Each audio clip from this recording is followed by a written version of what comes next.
as fearlessly as they are fought by that great newspaper on whose board of directors I have the honor to serve, the Daily Chronicle. I thank you.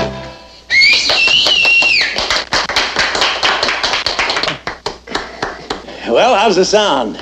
Well, it was stirring, TJ. It was a fine speech, Mr. Blodgett. It was a real gas. Yeah, well, thank you, Patty. I assume that is a compliment. Well, it's even better than like wow.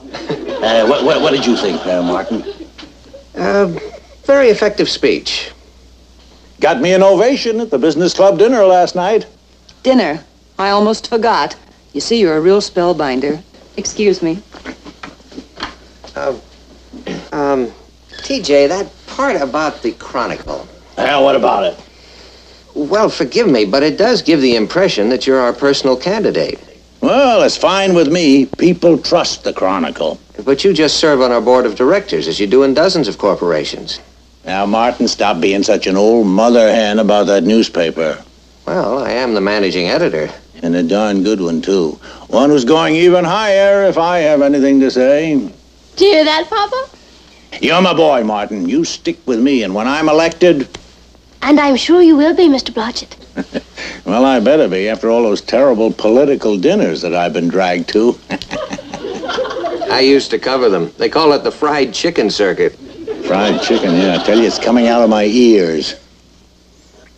Dinner's ready.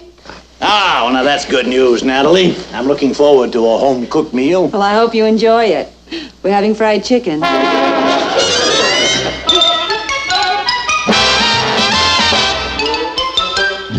Who's lived most everywhere, from Zanzibar to Berkeley Square. But Patty's only seen the sights a girl can see from Brooklyn Heights. What a crazy pair, but they're cousins, identical cousins all the way. One pair of matching bookends, different as night and day. Where Kathy adores a minuet, the ballet russe, and crepe Suzette. Our Patty loves to rock and roll, a hot dog makes her lose control. What a wild duet, still they're cousins, identical cousins, and you find they laugh alike, they walk alike, at times they even talk alike. You can lose your mind when cousins are two of a kind.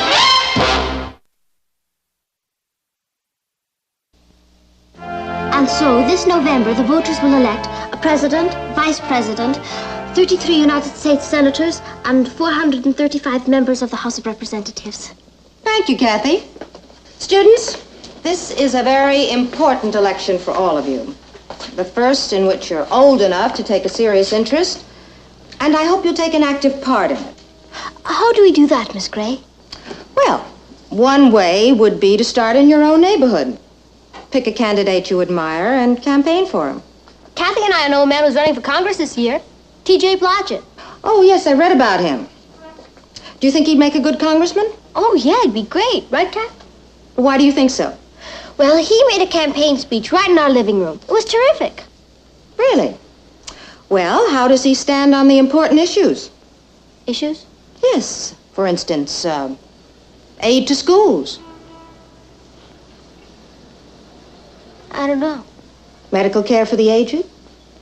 Search me. Taxes, foreign aid, unemployment? You didn't say. Well, why are you so impressed with Mr. Blodgett? Well, he looks like a congressman. Well, that's hardly a reason, Patty. But if you do admire Mr. Blodgett, then you should go out and help him win. I think it's a terrific idea. What do you think, Kath? I think we should do it. Right. Now is the time for all good girls to come to the aid of their party.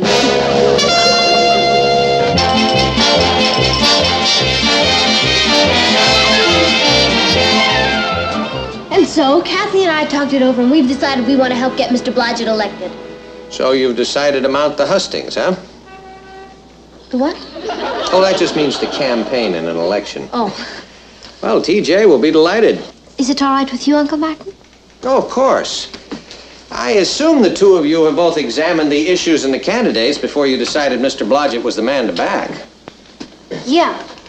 Because I'd want to be sure that you weren't enlisting because of what Mr. Blodgett said about helping me out down here at the Chronicle. It never entered my mind. Well, I'm glad of that. You really think it could help make you editor? No, Patty. And I would forbid you to campaign if that was your motive. Really, it isn't, Uncle Martin. We admire Mr. Blodgett, and we think it would be good experience for us. And it will. Lottie, if Mr. Blodgett's in the building, would you ask him to step in here, please? I can't wait to mount the hustings. Well, you realize this election is no walk-in. Now, the other candidate's a fine man. Who is he, Uncle Martin? His name is Clark Williams. He's a professor of political science at the State University. Professor? I bet he never had to meet a payroll in his life. Already, she sounds like a politician. Well, hi. Patty, Kathy, you come by to help Martin put out the sheet? Better than that, TJ. They want to campaign for you. Do they now? Then I'm practically in Washington. Can we start right now, Mr. Blodgett? You sure can. You go over to my headquarters and talk to Bill Duffy. He's my campaign manager. Patty and I would like to hear your views on the important campaign issues. Well, you ask Duffy to let you see my program. He wrote it. I'll phone Bill to expect you. Well, Martin, I'm off to the board meeting. You know, we're going to talk about what happens when Arnold retires as editor. Oh, boy. Down, Patty. Your dad's in good hands, Patty. So am I, with you two in my corner. I wish we really could vote for you. Well, now, maybe that could be arranged, Kathy. You talk to Duffy.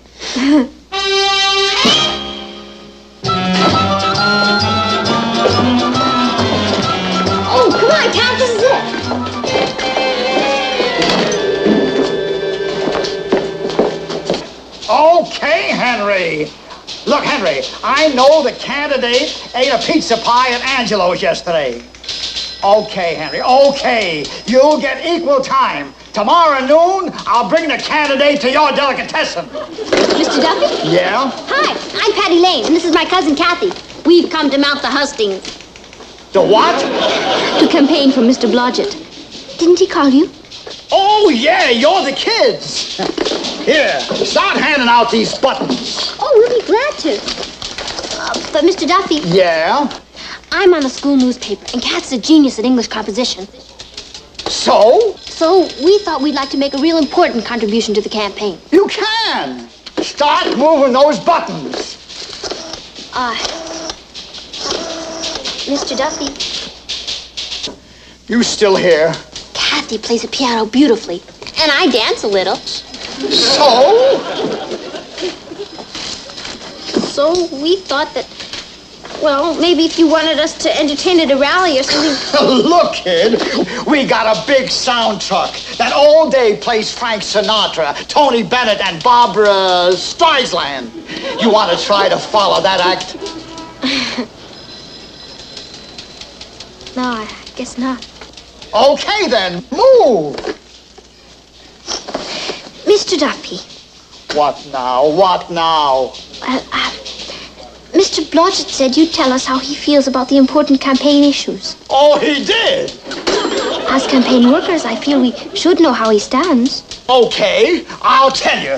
He stands four square. Four square for what? For what he believes. What does he believe? That you should start moving those cotton picking buttons.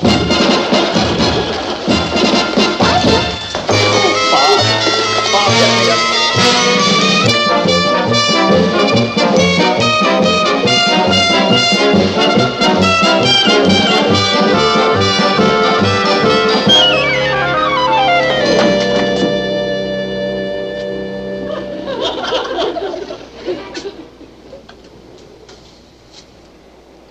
Hello. My name is Kathy Lane, and I'd like to tell you about T.J. Blodgett, candidate for Congress. What number are you calling? SU 73564. I'm sorry, you have reached a special operator. Please hang up and dial again. Yes, thank you. Hello? My name is Patty Lane, and I want to tell you about T.J. Blodgett, candidate for Congress in this district. Are you interested? Sure. That's great. T.J. Blodgett is a man of courage, ability, experience, and integrity. Elect him, and he will fight your battles in Congress. T.J. Blodgett wants and needs your support. Will you vote for him? Well, I don't know. I'll have to ask my mommy. Hello? Hello, my name is Kathy Lane, and I'd like to tell you about T.J. Blodgett. Who? T.J. Blodgett. He's running for Congress in this district. In this district? Are you sure? Oh, yes. I am speaking with William Smithers of 14 Oak Street, Brooklyn. If you got a wrong number, I'm Ted Bauer. I live in Seattle, Washington. Seattle? You better dial again. Yes, I will, thank you. Kathy, I like your voice. Tell this Blodgett guy if he decides to run in Seattle, I'll vote for him. Bye. Who's there? My name is Patty Lane, and I want to tell you about T.J. Blodgett, candidate for Congress in this district. What about him? He's a man of courage, ability, experience, and integrity. He wants and needs your support. Will you vote for him? I will not. Why not? Because the guy he's running against is my brother-in-law.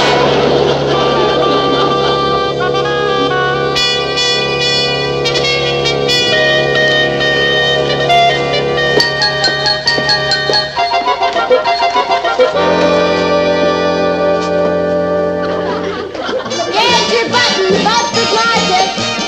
Blodgett is a people's choice. Get your buttons, vote for Blodgett. Good evening, ladies and gentlemen.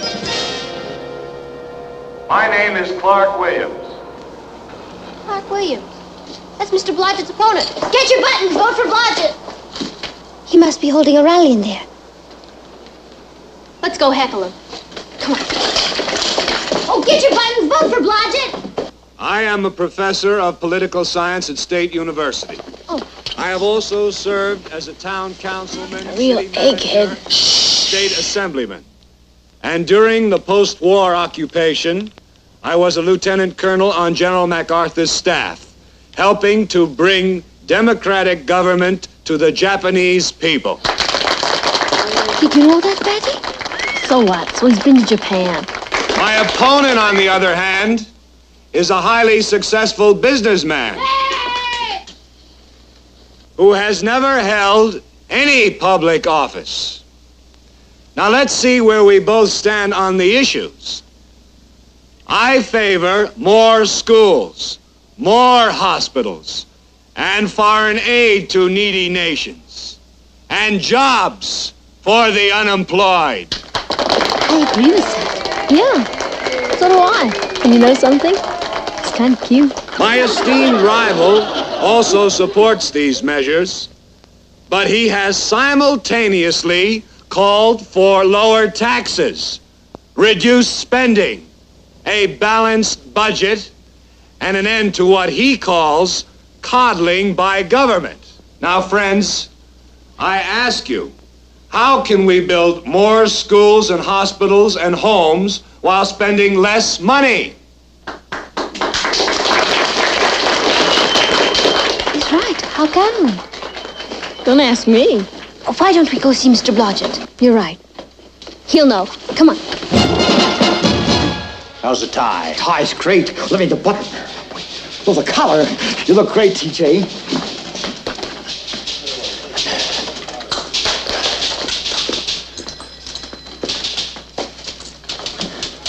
Oh, hiya, girls. Hey, come on in and have your picture taken. No, thanks, Mr. Blodgett. Could you spare a minute? What, for my favorite constituents? Come back later, Joe. Now then, what can I do for you? Well, Mr. Blodgett, you've come out for more schools and more hospitals and helping the needy and foreign aid. That's right.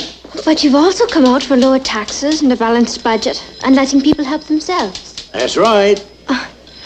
But how can we do both at the same time? Now, who says we can't? Oh, but you said that... Patty, that's campaign talk. You gotta tell the voters what they want to hear. Even if you can't deliver. Kathy, I'm in politics now. The first job of a politician is to get himself elected. But Mr. Blodgett... Nah, you stop fretting your pretty heads. Come on, I'll blow you to Sundays at the malt shop. Oh, maybe another time, Mr. Blodgett. Thank you. You name it. And remember now, keep those buttons moving. Patty, do you know what I think? I think so, too. What do we do now? Huh? I suggest we retire to an unsmoke-filled room and caucus. Well, our duty is clear, Patty. We have to stop working for Mr. Blodgett. Right. And campaign for Professor Williams. Right. You mean like defect? Why not? Because we like Mr. Blodgett. He's a woolly lamb. That doesn't qualify him to sit in Congress. Kathy, it'd be like ratting on the mob. Oh, I don't think so. We're not changing sides for selfish reasons. Yeah. We're standing up for what we believe in. And I believe that Mr. Blodgett is a woolly lamb who should stay out of politics. I second the motion. All in favor, say aye. Aye! Aye. Meeting is adjourned. Kind of gives you a sense of power, doesn't it?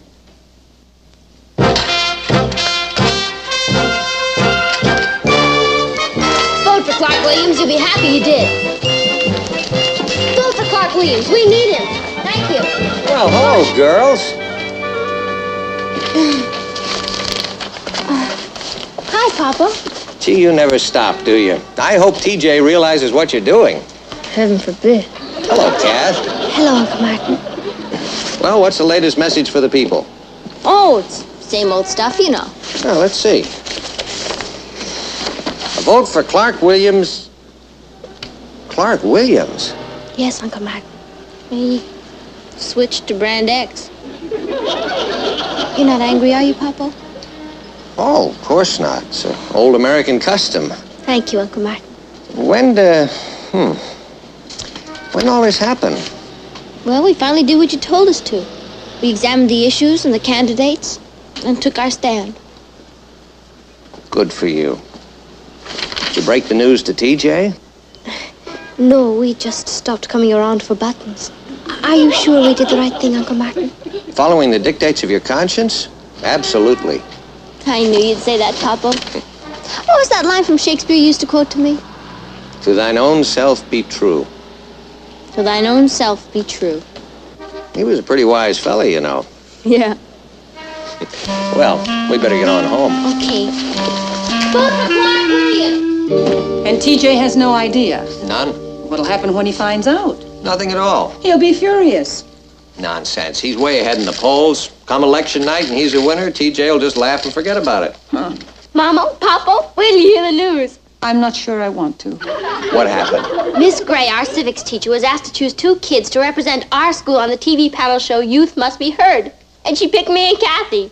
That's wonderful, Patty. Congratulations. We interview all kinds of famous people and ask all kinds of questions. Oh, yeah, I've seen the show. What's the topic this week? The congressional election in our district. I'll be quizzing Clark Williams and Mr. Blodgett. Imagine!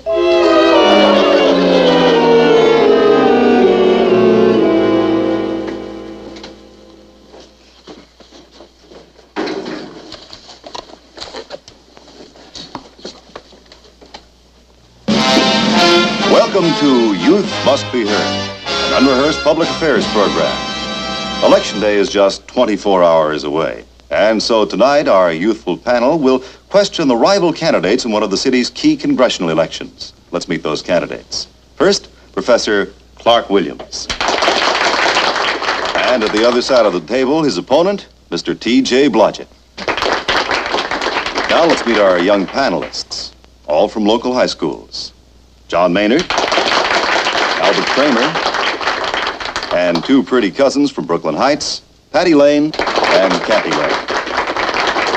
Gee, the girls look so poised, don't they? There she is. Hi, Patty. Martin, I'm worried about what the girls will say. Nonsense. What could happen? Now let's start the questioning. Mr. Williams, what made you decide to run for Congress? Well, John, I believe today more than ever we need experts in government.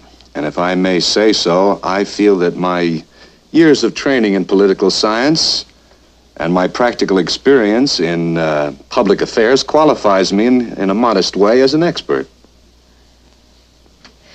Mr. Blodgett, what made you decide to run? Well, no, I'm an amateur at this game, but frankly, it seems to me that the trouble in Washington is we have too darn many so-called experts now. Mr. Blodgett, you have holdings in many different corporations. Oils, automobiles, newspapers, textiles, department stores, you name it. And when you're looking for men to run these businesses, whom do you choose? An amateur or an expert? Why, an expert, of course. Oh, well, now that's different. I mean, it's business. What made you Boy, decide? she sure gave it to him. Right between the eyes. Well, now we know what can happen. Professor Williams, do you feel you have any special knowledge of the problems and needs of the district you're running in? Well, I should. I grew up in the district, married a neighborhood girl, and now I'm raising 3 children there. Thank you. Mr. Blodgett, you don't live in the district, do you? Now, you know I don't, Patty. You've been to our place in Dutchess County. Oh, yes, it's a beautiful estate. Acres and acres along the Hudson. That's right. I'll bet it's almost as big as this congressional district. Well, could be. And Mr. Blodgett has horses up there, and sheep, and pigs, and prize cattle. And chickens, too. Hardly any people. And isn't it the people whose needs and problems our next congressman must know about?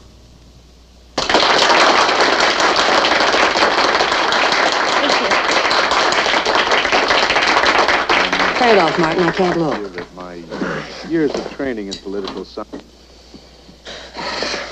Oh, don't worry about it, Natalie. It's just a kid's TV program. It couldn't affect TJ's chances one bit. Let's hope not. Or you may be the only managing editor of a New York newspaper with a permanent black eye. And with 80% of the returns in from the district, here are the tallies. Clark Williams, 75,844. T.J. Blodgett, 18,300. Well, it's a landslide for Williams. Yes, and right on our heads. I'm awfully sorry, Aunt Natalie. We didn't realize. We were only trying to be good citizens. Of course you were. I'm proud of you, Patty. So am I. Now, where'd you get that, son? Wonder who that could be? You know that old saying, if anything wrong can happen, it will? Yes. I'll bet it's Mr. Blodgett.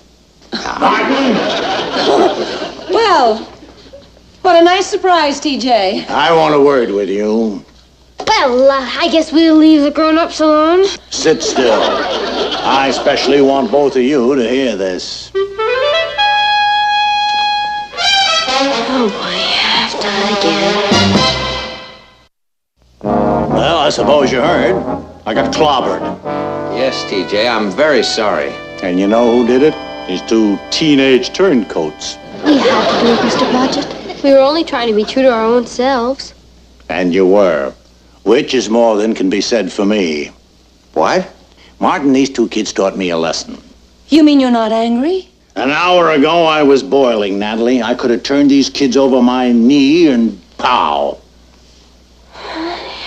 Couldn't blame you. Then it hit me. You know, I deserved to lose.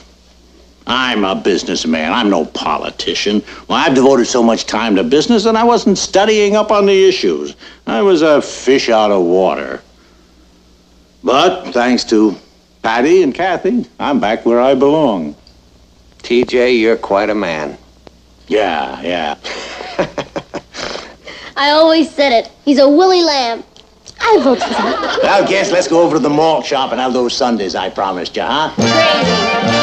Come on, Bo, I'll tell you that. See you all later.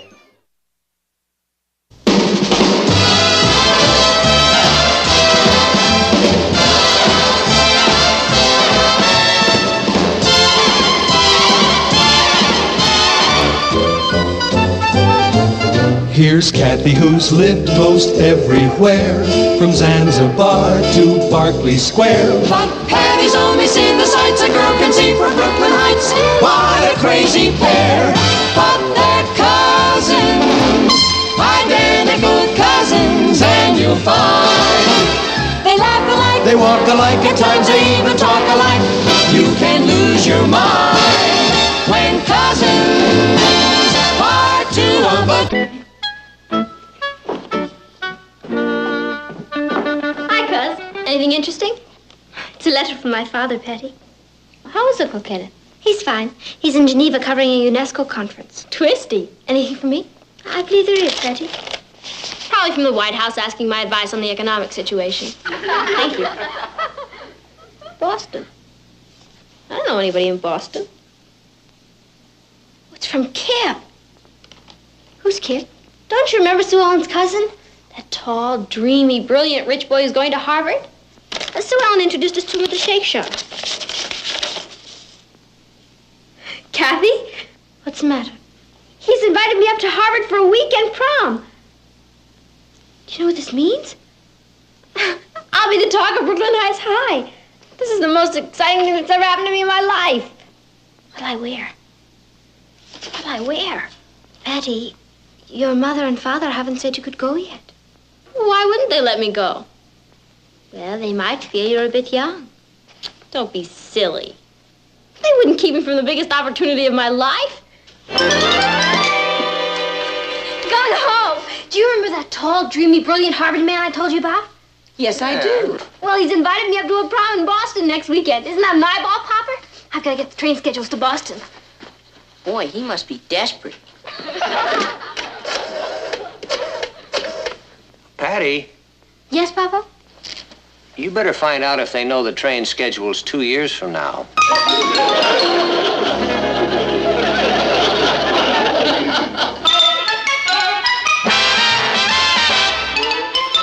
Meet Kathy, who's lived most everywhere, from Zanzibar to Berkeley Square. But Patty's only seen the sights a girl can see from Brooklyn Heights. What a crazy pair!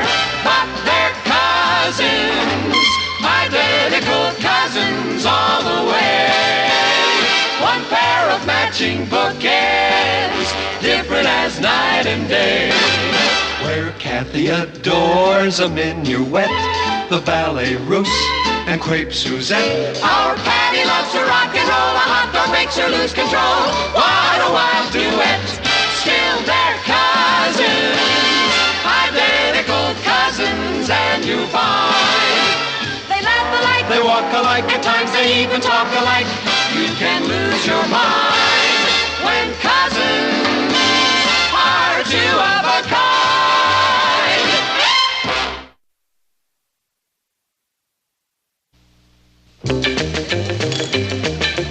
Imagine my own mother and father keeping me from going to a prom at Harvard. It's prehistoric.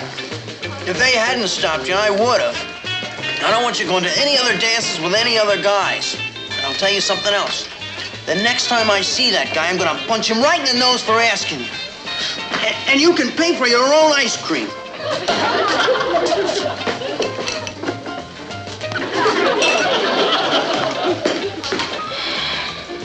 If there's anything I can't stand, it's adolescent boys. What am I gonna do, Kath? I can't write and tell Kip my parents won't let me go. He'll think I'm a kid. You might try using psychology. Psychology? What good would that do? Don't you know that worlds have been conquered by the right word said to the right person at the right time? The right word said to the right person at the right time. Kathy, you're a genius.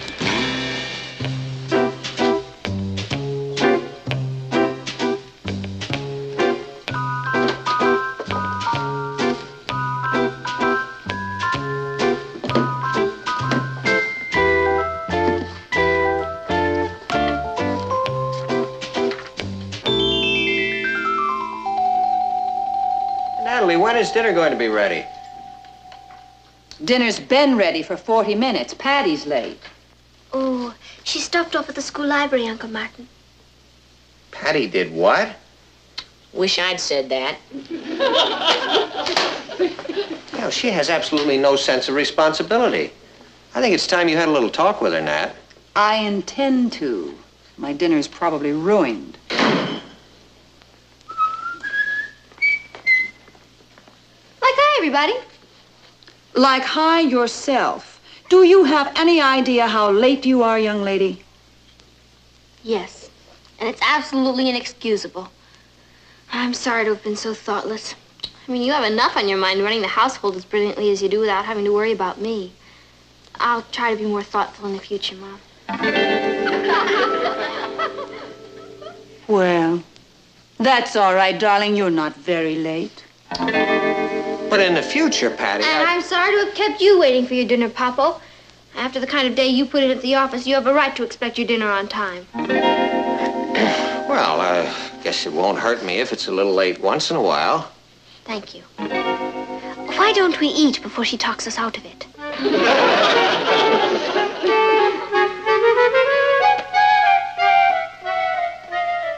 Congratulations on that performance downstairs, Miss Freud.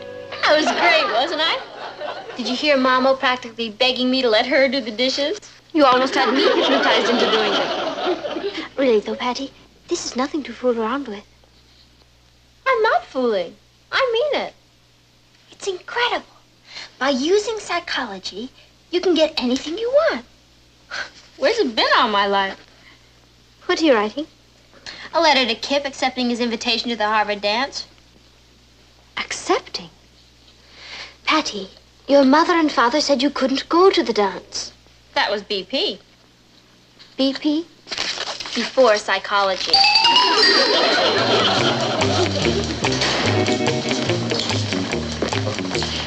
Kathy said you wanted to see me. Oh, yes, Richard. I want to apologize. I should hope so. Going to a dance at Harvard with another guy. I guess I'll just have to find some other way to do something for you. Do something for me? Yeah. I should have known you're not the bragging type. Of course not. What are you talking about? Oh, I just wanted to see everybody's face when you told them that your girl went to a dance with a Harvard man who was crazy about her, but she preferred you. Yeah? And how you took pity on the college man and let me go so that his heart wouldn't be broken. Poor devil. And everybody would envy you, because you're going with the only girl at Brooklyn Heights High who was ever invited to a Harvard dance. Can't you just see their faces? Patty, Yes, Richard? if it means that much to this guy, I don't suppose there's any harm in your going to one little dance with him. Oh, no, I couldn't do that. I'm telling you, it's all right. Mm-mm. I just wouldn't feel right about it, Richard. Now, don't be selfish. The least you can do is go for my sake. You really mean that? I certainly do. I'm telling you to go to that dance. Well, if you really feel that way about it, I'll do it. For you. Thanks a million, Patty. Should have heard him. He begged me to go to that dance. It's incredible. It's like a secret weapon. I could rule the world with this. Do you know what I love about you, Patty? You never get carried away. You know, I was wondering, should I wear a sheath or a full skirt? Haven't you forgotten one small detail? What's that? Your mother and father. They said you couldn't go to the dance. I told you, before I'm through with them, they'll plead with me to go. I don't believe it. Oh, no? Just keep an eye on the old master.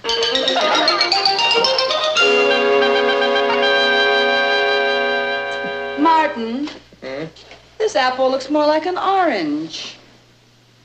Maybe you've invented a new fruit. Are you ready, Patty? Oh, I'm not going, Kathy. You run along without me. But everyone's expecting you. Will there be a big crowd there? Of course.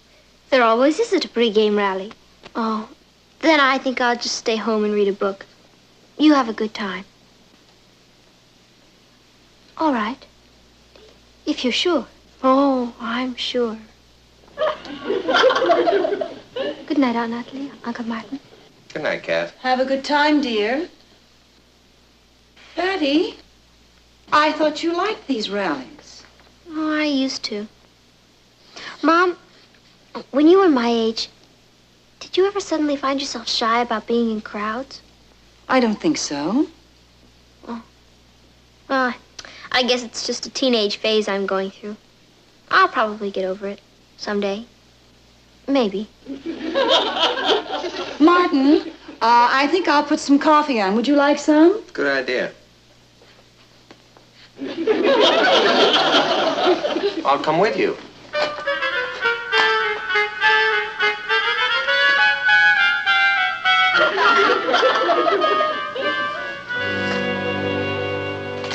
I knew something was wrong. Patty hasn't been out one night this week. I'm worried.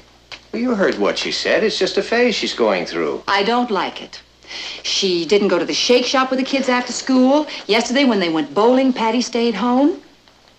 Now that I think of it, she has been avoiding crowds.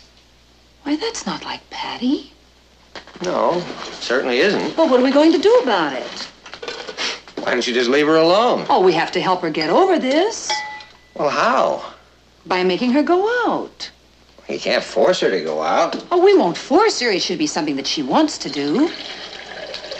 Do you remember the Harvard dance that she wanted to go to? Well, maybe we could let her go to that to sort of break the ice.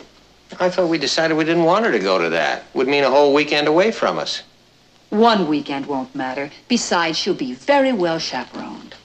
Wait a minute. I mean, what if she doesn't want to go? Well, she just simply has to. Martin, there are times when a parent must do the thinking for a child. We just won't take no for an answer. Come on.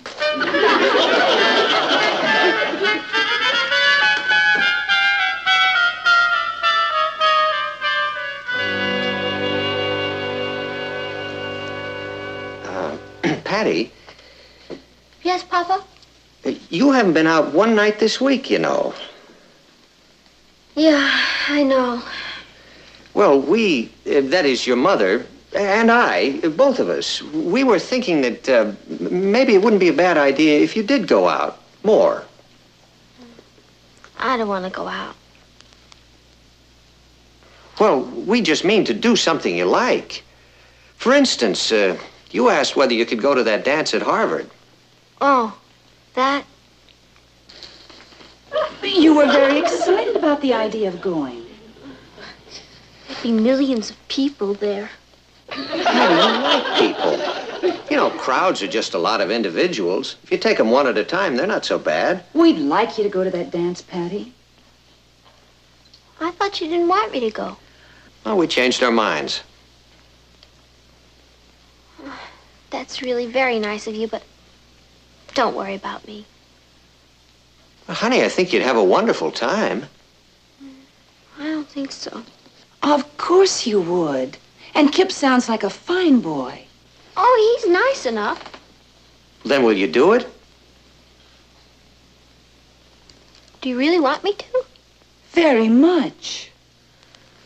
All right, then I'll do it for you. Oh, that's wonderful, darling. Patty, thank you.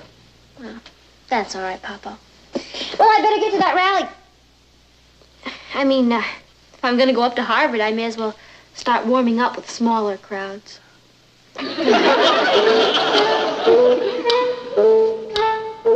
We did it. Natalie. Yes, dear? Oh, nothing. That was just a crazy idea that occurred to me. What idea? Forget it. That's just my suspicious nature. That's what happens when you've been a newspaper man all your life. Why don't we finish making that coffee?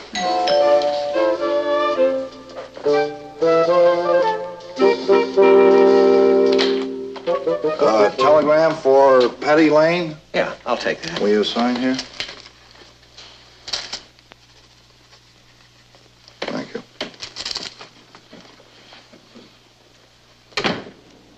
It's for Patty. Well, I hope nothing's wrong. Well, it's one way to find out.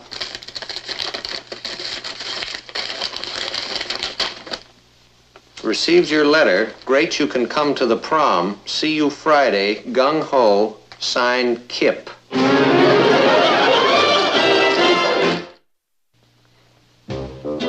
Well, I don't know about you, but I feel like a puppet on a string.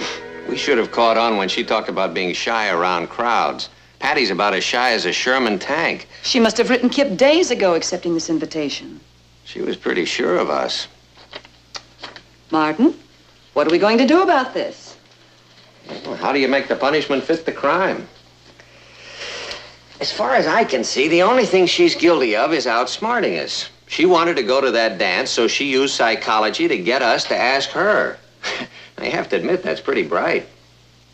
Well, I would have felt better if she had just come out in the open and asked us. Well, she did. Remember? We said no. So we did. Well, now what? Do we just forbid her to go? How can we? We talked her into it. Anyway, I have a better idea. I took a little psychology in school myself. Good morning, group. Morning, dear. Morning, Patty. Morning. Kathy tells us you enjoyed that rally last night. Yeah, it was it was all right. There were an awful lot of people there. Well, there'll be a lot of people in Boston, too. But you'll be fine. I'm gonna try. Oh, good for you. It's a lovely city. You'll meet a lot of boys up there. A lot of them will be looking for wives. Just don't come back engaged. Me? Don't worry about that. That's just what my cousin Fran said when she went to a prom at Harvard. She was just about your age. What happened, Dad? Well, her date sent his roommate to pick her up at the railway station. And it was love at first sight. She never even got to the prom. He swept her right off her feet. They were married that night. Those Harvard men are pretty impulsive, aren't they? Oh, they are. When I was in high school, my best girlfriend got invited to a Harvard prom. I never saw her again. What happened to her? Oh, the Harvard men just swept her off her feet. She had 3 proposals of marriage. Oh, poor Tilly didn't want to get married, but they just wouldn't take no for an answer. Oh, they're very persuasive up at Harvard. You know, I can remember the first weekend I spent away from home. I was just about your age, Patty. Were you excited? Very. Oh, you'll be a little bit nervous at first, of course. You'll be all alone among a lot of strangers. Well, actually, you won't really know anyone. Except Kip, of course. I only met him once. And you'll be sleeping in a strange place in another city, away from your home and family. Do you know what really surprised me when I got home from that first weekend? Everything seemed changed. It was as though I'd been gone for a couple of years. Even the house looked smaller. I'm only going to be gone for a weekend. And it'll be a marvelous weekend. We have to think about what you're going to wear. Perhaps we should buy her a new dress. Something that'll sweep the men off their feet. Mom? Yes? Let's not make me too irresistible.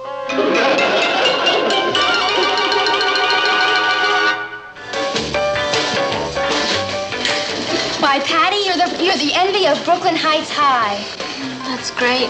All the girls are green. Hey, do you think you could get a date for me up there? I'll talk to Kip and see what he can do. Just don't let Kip get you in the moonlight. He has a great line. He has? Sure. But he's a living doll. He's your cousin, isn't he? Uh-huh. If he weren't, I'd marry him myself. Who said anything about marriage? Yeah, La College Prom is a great place to meet men, isn't it? Let's face it, you're not traveling up there to see Boston.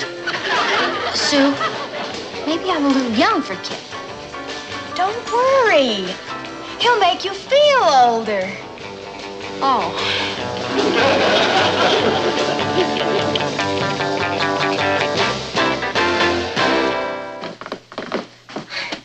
They just can't send me to Boston. I'm a kid. Patty, you begged your mother and father to let you go. Well, they should have said no. If there's anything I can't stand, it's over-permissive parents. Well, I'm not going to be pushed out of the nest. They're not getting rid of me that easily. No one is trying to get rid of you. Oh, no? Everyone who goes up to Boston comes back either engaged or married. Well, no one is going to force me to go to that dance. Patty, you've already made the arrangements. You can't let Kip down now. Boy. How? How do I get myself into these messes? It's a talent, Patty, and you've got it. I was going to rule the world. I can't even handle Brooklyn Heights. What am I going to do, Kathy? Why don't you consult an expert? There's one in the next room.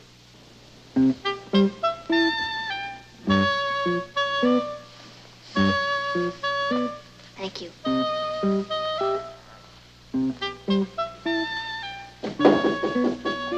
Come in. Can I talk to you a minute, Papa? Yeah, sure.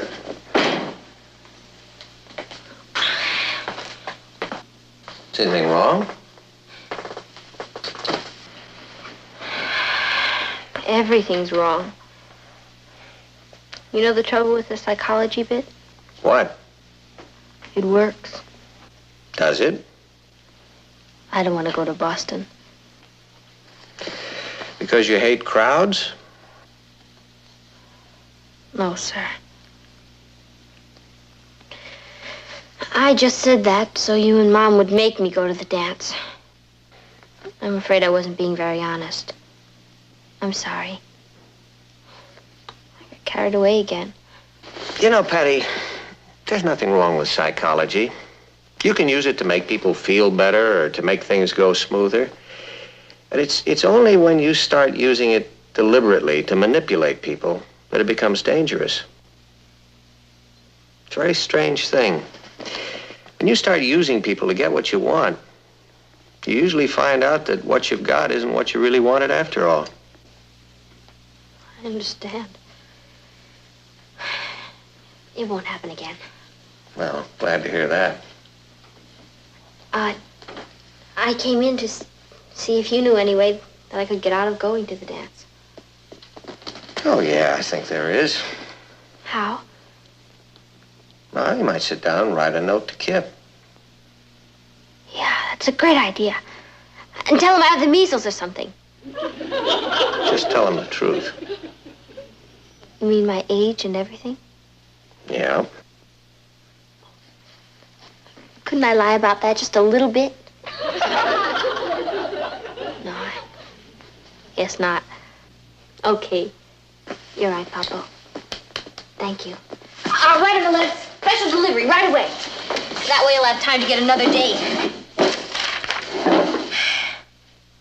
Poor devil. There go 3 years out of my life.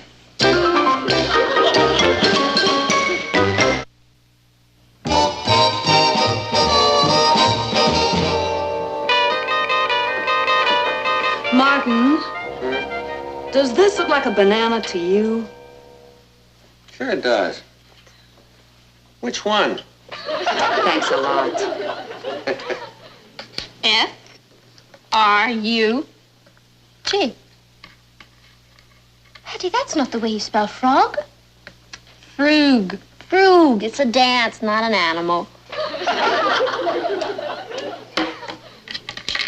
Psycho. And I'm out. Congratulations. That's 17 in a row you've won. I'll get it. That's all right. I'll beat you next time. Papa, Mm-hmm. can I have an advance on my allowance? No. Can I go to the movies tonight? No. Can I have that new dress I wanted? No. Isn't it great? The word no doesn't bother me at all anymore. I feel like a new woman since I've sworn off psychology. So do I. Hi, Rich. Never mind the high rich. I've been thinking it over, Patty. You're not going to that dance at Harvard. Oh. And don't think you're going to talk me into it. I know all about these college men, and I'm going to be one myself in 2 years. And if you want a college man, you can wait for me. Is that clear? Yes, Richard, if that's the way you want it. That's the way I want it. Don't you love a masterful man? Come on, let's go down to the shake shop. Bye.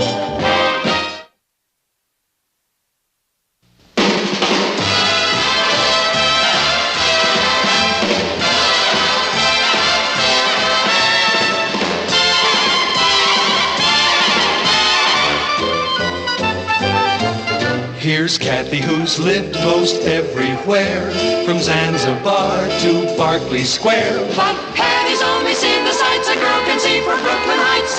What a crazy pair, but they're cousins, identical cousins, and you'll find they laugh alike, They walk alike, at times they even talk alike. You can lose your mind when cousins.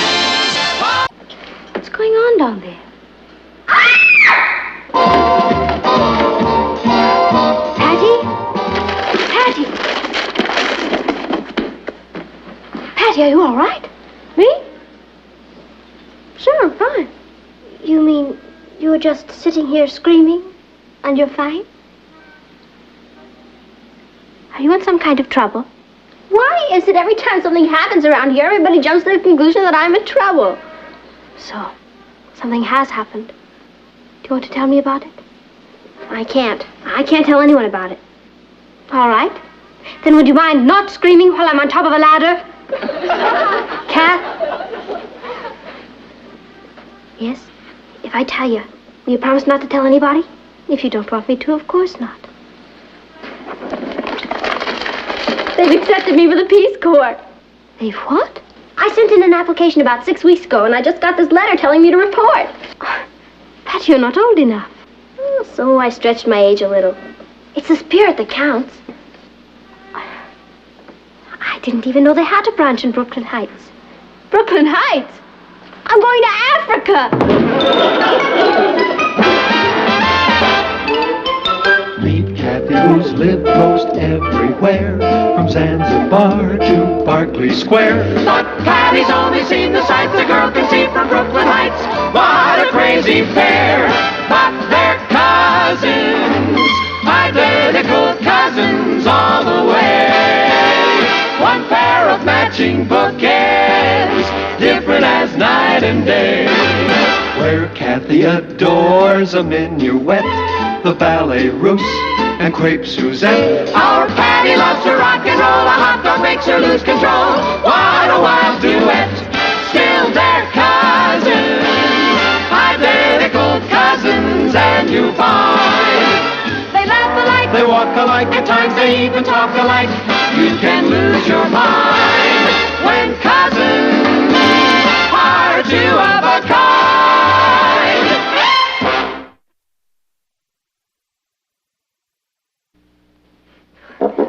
Patty, can't be serious about going to Africa with the Peace Corps. It's all said. What are your mother and father going to say? What can they say? I'm doing this for my country. I finally found something worthwhile to dedicate my life to. And nothing's going to stop me. When do you leave? I report to the training camp in 2 weeks. They say it's pretty rugged. I have to pass all kinds of exercise courses, and then they have classes in native customs and so on. You don't know anything about Africa. Oh, don't worry. By the time I get there, I'm going to be an expert. Listen to what I'm going to say.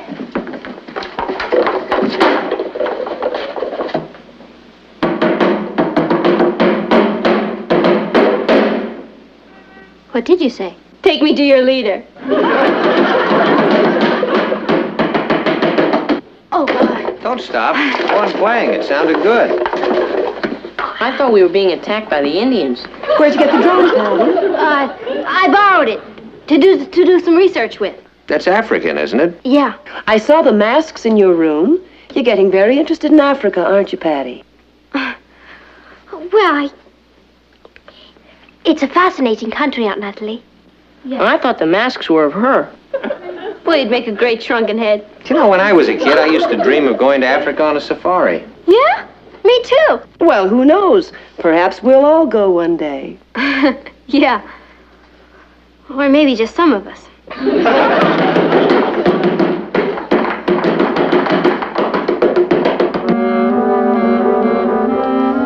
Kichwavili vinatosha. What are you doing? Oh, brushing up on my Swahili.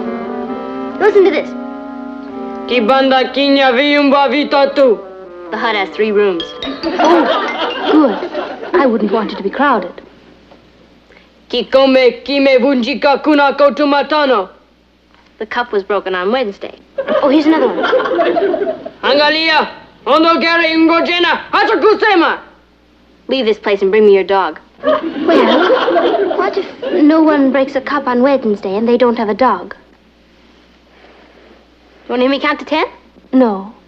Moja, mbili, tato, nane, site, tano, sada, nne, tisa, kunu. How about that? Well, if you ever run across anyone with 10 broken cups in a 3-room hut, you'll be a smash.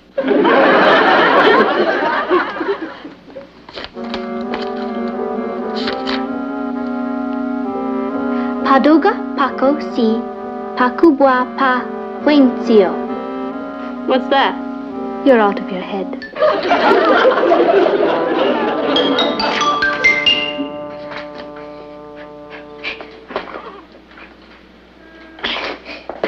What are you doing? I'm getting in shape. I thought you said they got you in shape down at the camp. Oh, yeah, well, I'm getting in shape to get in shape. I don't want to flunk the test. Hey, you want to see me do something graceful? Watch this. You ready? Oh, Captain! Help me, will you? Pass me to my arm. Come on. Oh, no, wait a minute. Wait!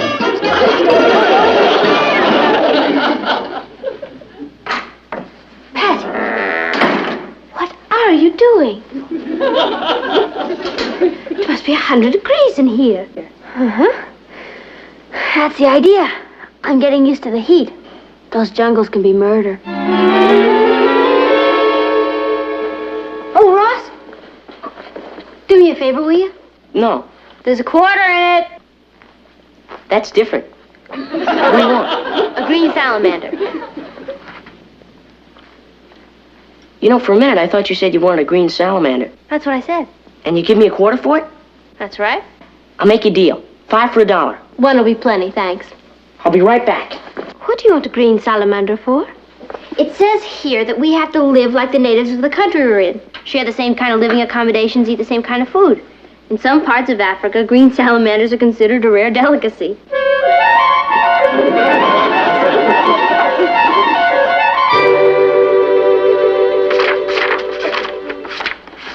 Here he is. Oh, here's your quarter. Boy, you don't know the trouble I went through getting him. What are you gonna do with him? Gonna eat him. You're funny. Green, isn't he? They usually are. Yeah. Well, he looks delicious. He's jumping around. I wonder if he has enough air in there. What difference does it make? He's not a pet. He's your lunch. Yeah. Gee, he's awfully thin. You think I should have a fatter one? You're starving. I am not. It's just he looks so young. His mother and father could be looking for him. Hello.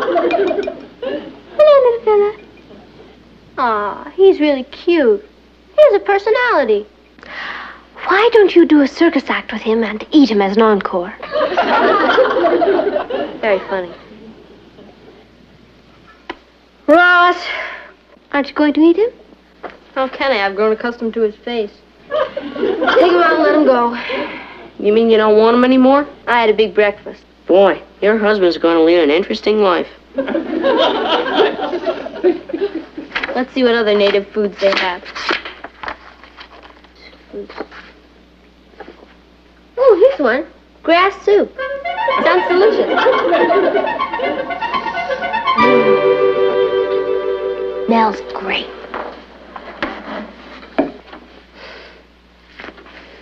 It smells like a lawn at high noon. Want to taste some? No, thank you. Beautiful.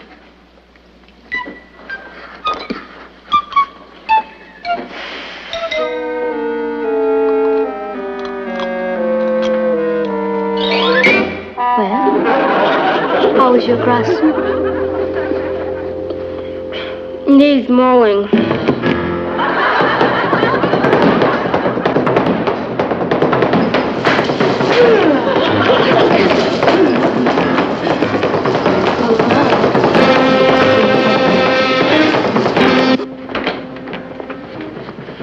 What's all this about Patty and the Peace Corps? Oh, Richard, you've got to talk to her. This time she's really gone too far. Yeah, Africa's about as far as you can go. When did all this happen? Do you remember those pictures they showed about the Peace Corps in school about 6 weeks ago? Sure. Volunteers working in Tanganyika. Well, you know Patty. She got carried away again. She sent in an application, and they accepted her. But you have to be 18. She figures that by the time they find out she's not 18, she will have saved Africa. Where is she now? Up in her room. Just leave her to me. Thank you, Richard.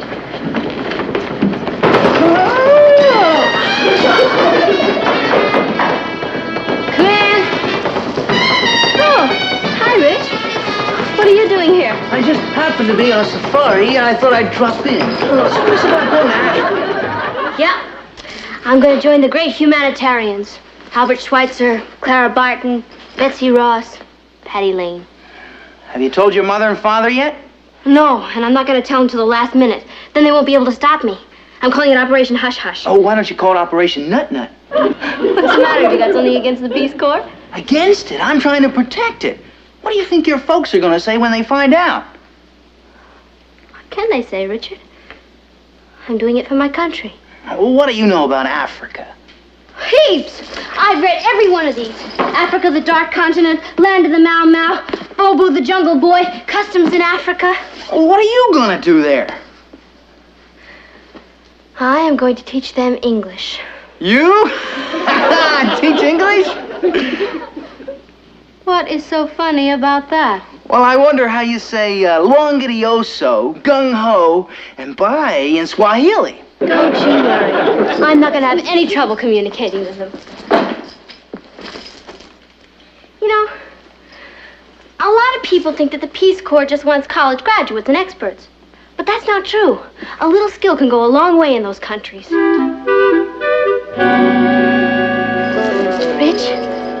why don't you come with me? Me? Go to Africa? Yeah. Oh, my father wouldn't even let me go to the game in Hoboken last night. Okay. You're missing a great adventure. I'll think of you at night, Richard. When the campfires are lighted. And all around me, I hear the roar of the lions. And the tromp, tromp, tromp of the elephant herds. Sure sounds exciting. Yeah. Just think. The jungles are alive with millions of animals that don't exist anywhere else in the world. Ah! It's like a primeval paradise. Man, pitted against raw nature.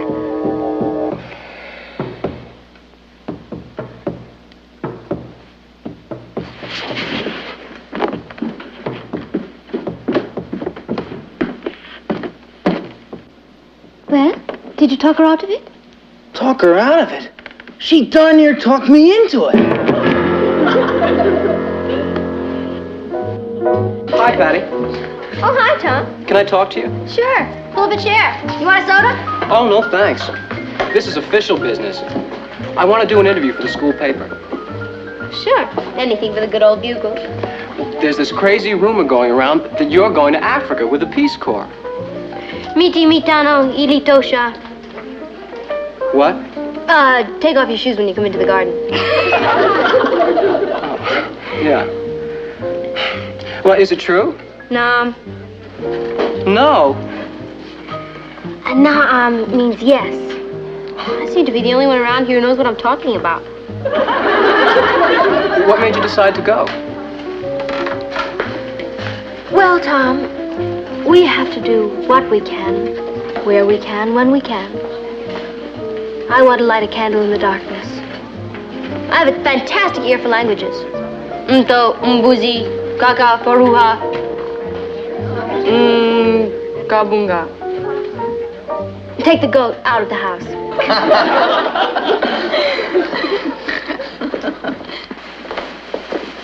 It's awfully quiet around here. Wonder where the kids are. Oh, they'll be along soon. It's almost dinner time. Oh, Brooklyn Heights Bugle. See what our competition is doing. Hey, look at this. Brooklyn Heights girl going to Africa for the Peace Corps. Isn't that exciting? I wonder if Patty knows her. Think how proud her parents must be. Yeah.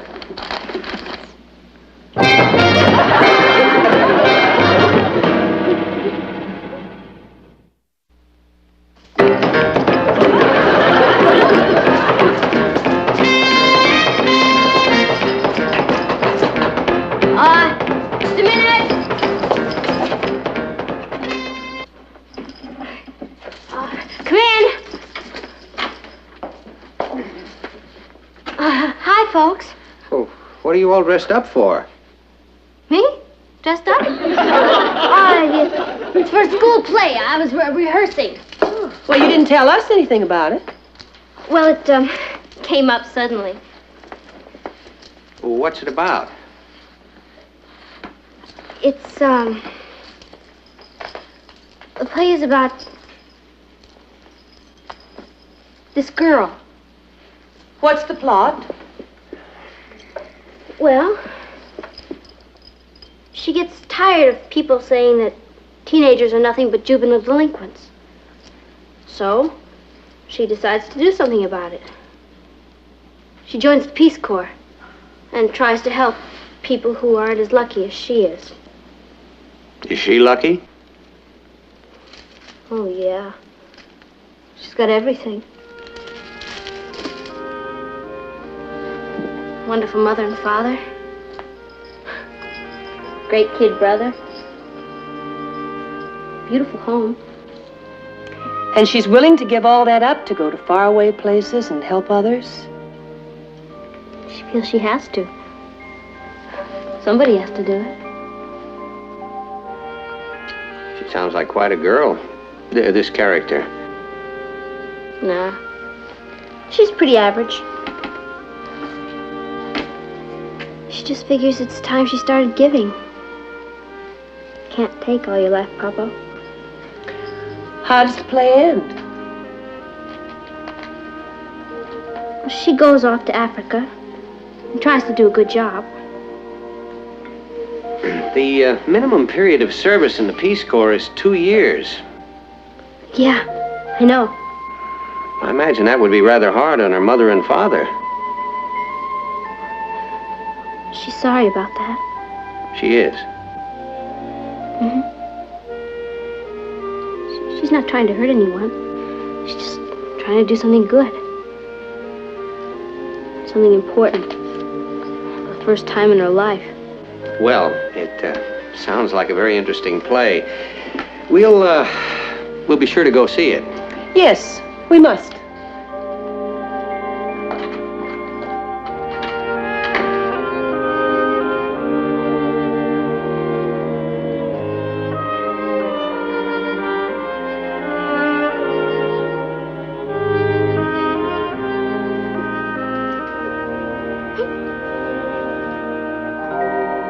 We've got to stop her. We can't just say no to her, Nat. Not about something as important as this. We have to find some way to make her realize she mustn't go. How do we do that? We pray for a miracle. Who knows? That could be it. Like, hi. Oh, it's you. Hello, Richard. Hi, Richard. Is Patty ready? I don't think she's dressed to go bowling. Oh, we're not going bowling. I'm taking her to the hospital. To the hospital? Is she sick? Nope. She's a volunteer nurse, and this is her night to work there. A volunteer nurse? Sure. Patty does a lot of stuff like that. Does she? Come on in, Richard. Tell us about this work that Patty does, Richard.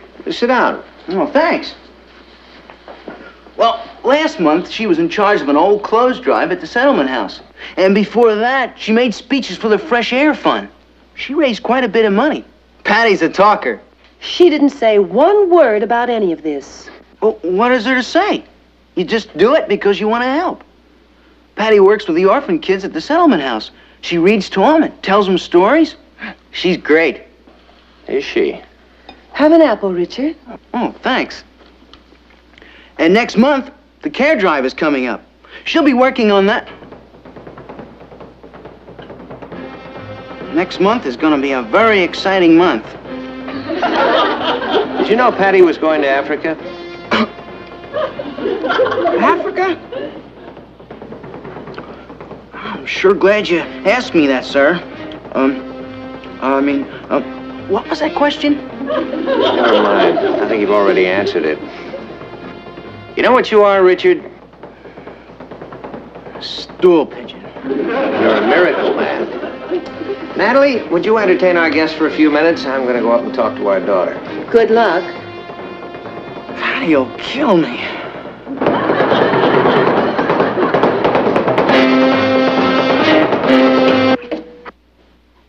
Patty?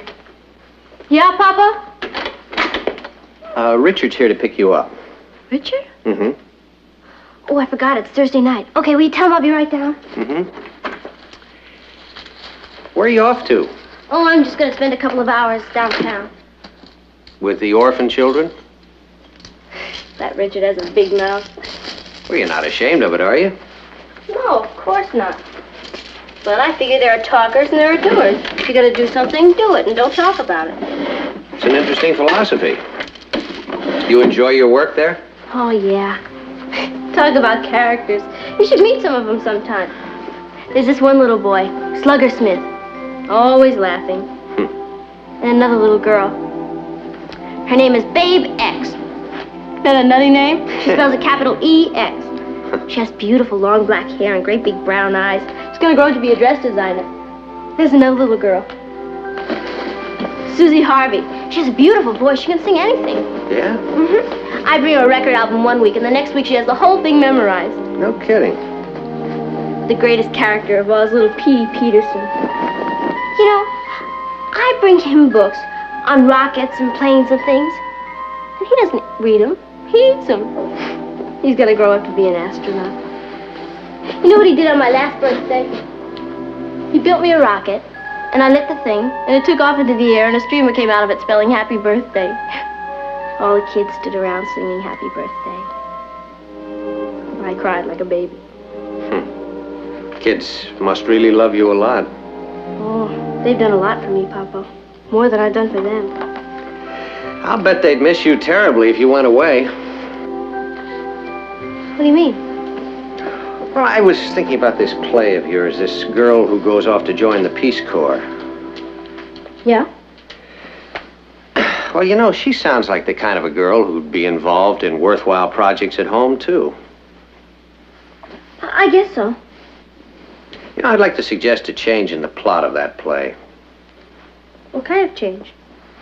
Well, supposing this girl were too young to go off to Africa. And she's not too young. Well, now, let me finish. And supposing that it weren't really necessary for her to go anywhere to do the things that she wants to do. And she's interested in helping people who really need help, right? Right. Well, don't you see, Patty, if she went away to help other people, she'd be walking out on Babe X and Susie Harvey and Petey Peterson, wouldn't she? I'm not walking out exactly. She has to do it. Of course, on the other hand, maybe they'd never even miss her. Oh, yes, they would. They'd miss her.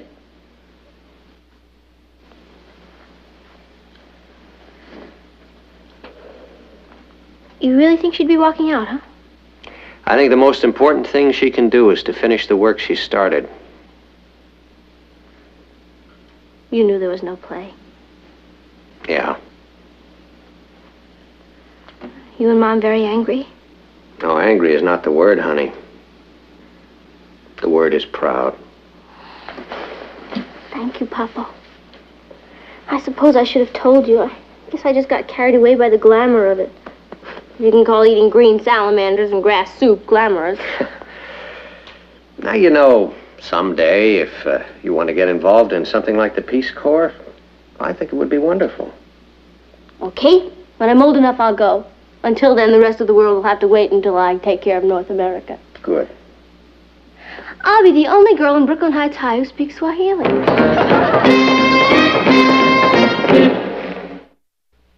I'm getting kind of hungry. Where's Patty? I'm sure she'll be along any minute. Well, she invites me to dinner and she's not even here. I think she went to pick up her date. Her date? I'm her date. Oh, she's interested in somebody else, Richard. When she's got me? That's women for you.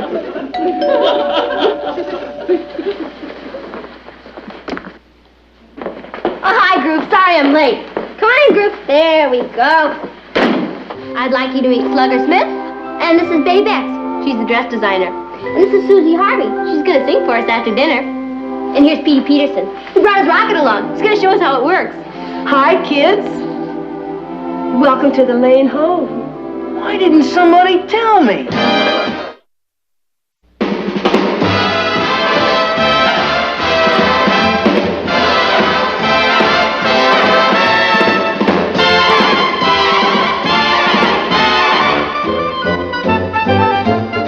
Here's Kathy, who's lived most everywhere, from Zanzibar to Berkeley Square. But Patty's only seen the sights a girl can see from Brooklyn Heights.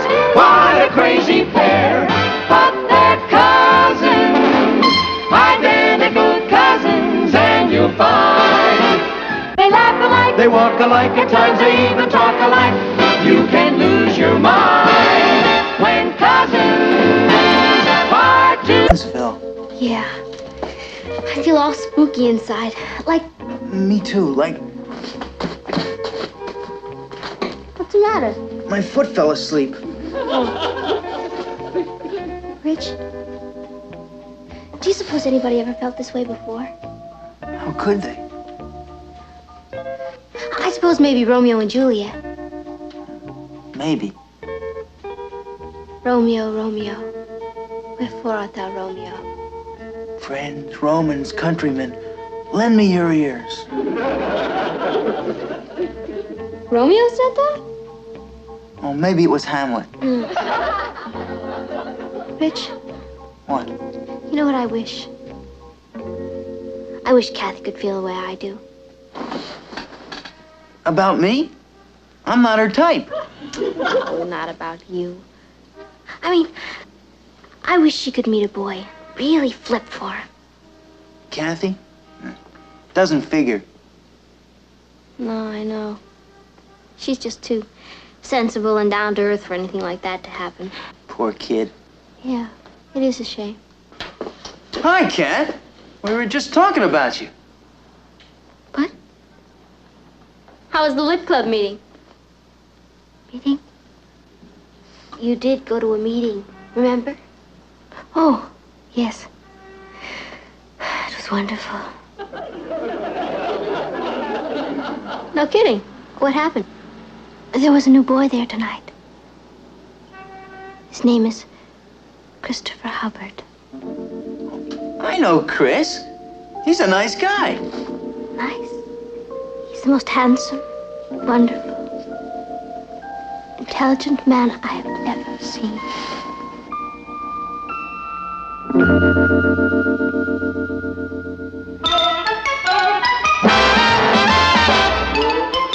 Meet Kathy, who's lived most everywhere, from Zanzibar to Berkeley Square. But Patty's only seen the sights a girl can see from Brooklyn Heights. What a crazy pair. But they're cousins, identical cousins all the way. One pair of matching bookends, different as night and day. Where Kathy adores a minuet, the ballet russe, and crepe Suzette. Our Patty loves to rock and roll, a hot dog makes her lose control. What a wild duet, still they're cousins, identical cousins, and you find they laugh alike, They walk alike, at times they even talk alike. You can lose your mind when cousins are two of a kind.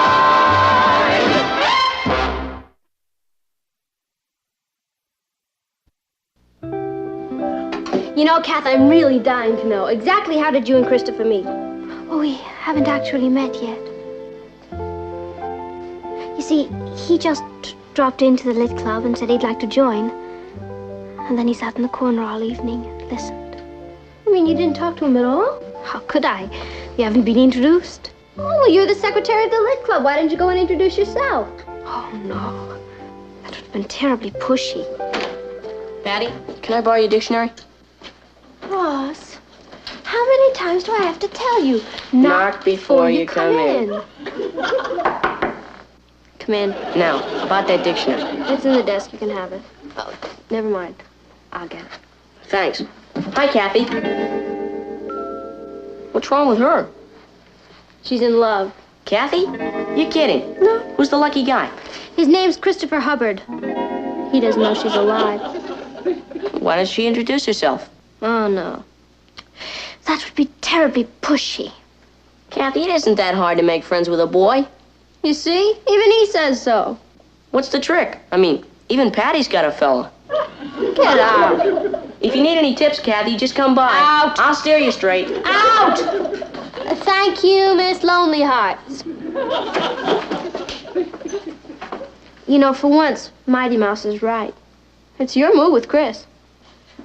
Patty, I can't just throw myself at him. Well, how is he going to know you like him? I don't know. I've never felt this way about a boy before. Kathy, you need help. And you're going to get it right now. Patty, you're not going to call him up. No, dear, I'm not going to call him up. And I'm not going to hire a skywriter to fly over Brooklyn Heights and spell out Kathy loves Christopher. Hi, Rich. Oh, hi, Patty. How well do you know Christopher Hubbard? Well, he's in my math class. Great. Kathy wants to meet him. I didn't say that. Just a minute. You don't want to meet him? Well, of course I do. But I don't want Christopher to think that I'm brassy and forward. Oh, no, we must keep that a deep, dark secret. Rich? Kathy does want to meet him. Only it has to be handled with great tact. Okay. Tomorrow I'll tell him my girl's got a cousin who's flip for him. Rich, I think you'll have to handle it with a little bit more tact. Hey, why don't you bring him to the shake shop after school? That way you can kind of, run into us there. Isn't that awfully sneaky? Absolutely diabolic. Rich, meet us there at about, 3:30. Right. Good night, Juliet. Good night, Romeo. What time is it, Patty? 3:45. Well, I suppose I'd better go now. I have a lot of homework to do. You just sit right there. Richard's here. Is there anyone with him? Yeah. It's cute. I know. Please, Patty. Hi, what a surprise. Hi, Rich. I got here as fast as I could. Chris, say hello to my girl. Patty Lane, Christopher Hubbard. Hello, Patty. Hi. This is my cousin, Kathy Lane. How do you do? Hello. Won't you sit down? Okay, what do you have, Chris? Nothing, thanks. I can't stay long. Oh. You're new in school, aren't you, Chris? Yes, we just moved down from Boston.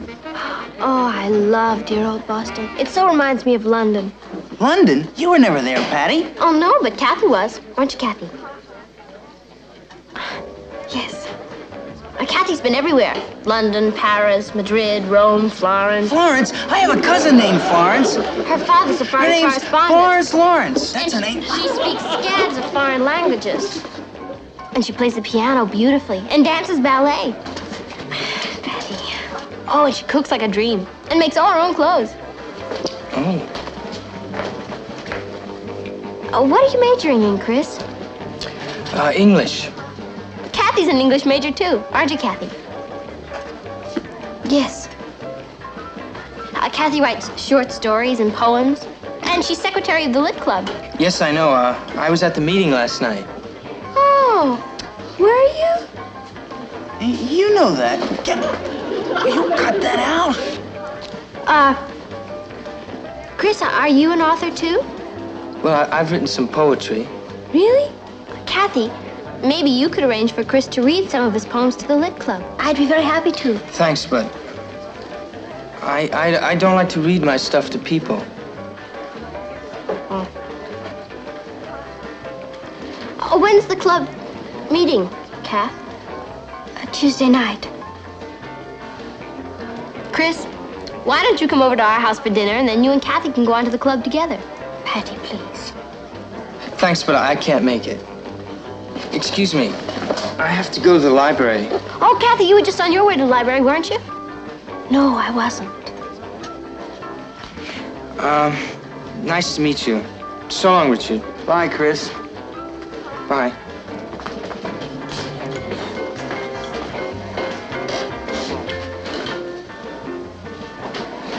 I'm sorry, Kathy. Thank you for trying.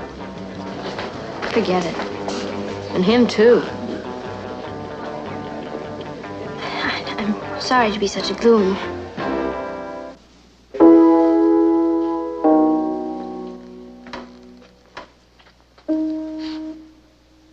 That's very pretty, Kath. If you like sad music. Kath, forgive me for butting in, but I gather there's a boy you're rather fond of, right? Well, now, you take it from me. A girl as attractive and bright as you are can have any young man that she goes after. It's very sweet of you to say so, Uncle Martin. No, that's true. The only thing is that, well, sometimes you have to, what's the expression? You have to come on strong. Come on strong? Well, it doesn't do any good to moon in a corner, does it? See, I think you should let this boy know that you think he's wonderful. Be open and direct. Open and direct. Absolutely.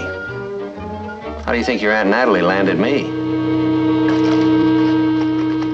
Then you don't mind if I give you a bit of advice, Kathy? No, of course not, Aunt Natalie. Well, it's very simply this. See, men, or boys, are attracted by the unknown, the unpredictable. They are? Oh, every time. You can't go around with your heart on your sleeve. You have to be aloof and mysterious. Aloof. Mysterious. Absolutely. How do you think I landed your Uncle Martin? If you really want to hook this fella, you gotta be feminine and clingy. Feminine and clingy? Yeah. You know, bat your eyes and look mushy.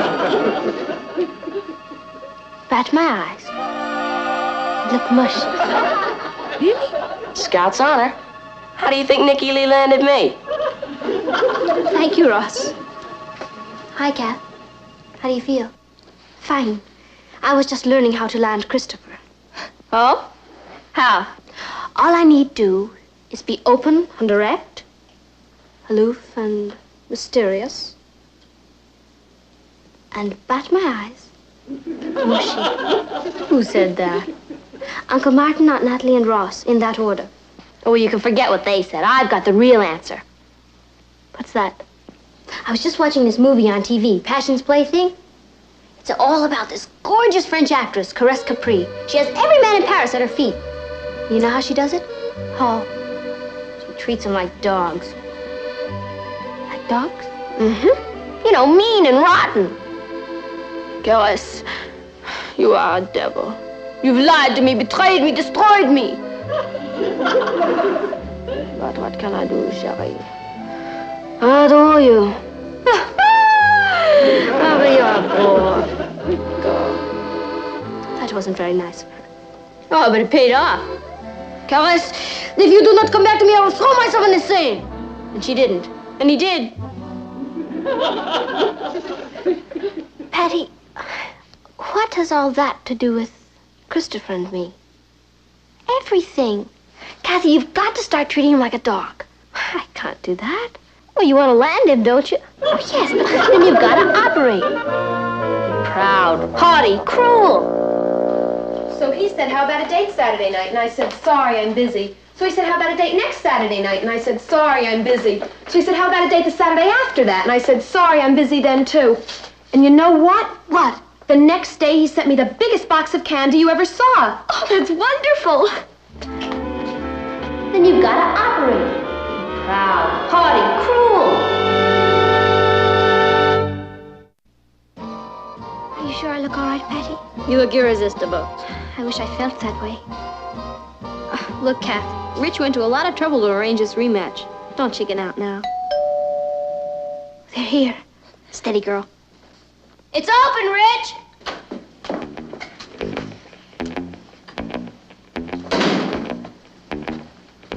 Hiya, beautiful. Hiya, Kath. You remember my friend, Chris?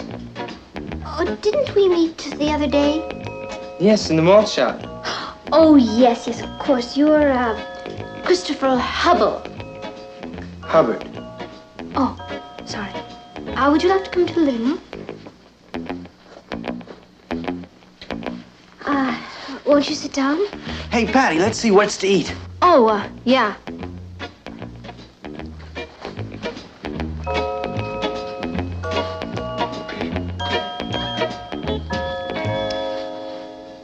Kathy? Yes?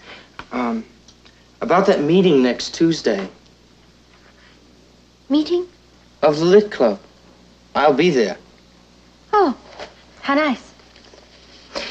And I've changed my mind. I'd like to have the club hear some of my poems. Oh, do you write verse? Yes. In fact, I brought some of my poems with me. Would you like to hear them? Why don't you just leave them on the table and I'll look at them when I have a chance. Hey! They're out of ice cream. Let's go do the shake shop bit and live a little. All right. Kathy, remember you have to be home by 10. I do? Kathy's expecting a long-distance call from a Hollywood actor. Calls her almost every night. Yeah? Gee, I didn't know Kathy knew an actor in Hollywood. Well, shall we?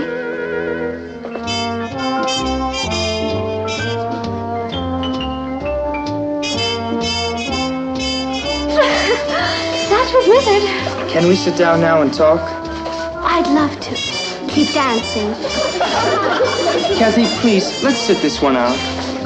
Well, you may if you wish. Oh, Lou, come on, they're playing our song. Excuse me.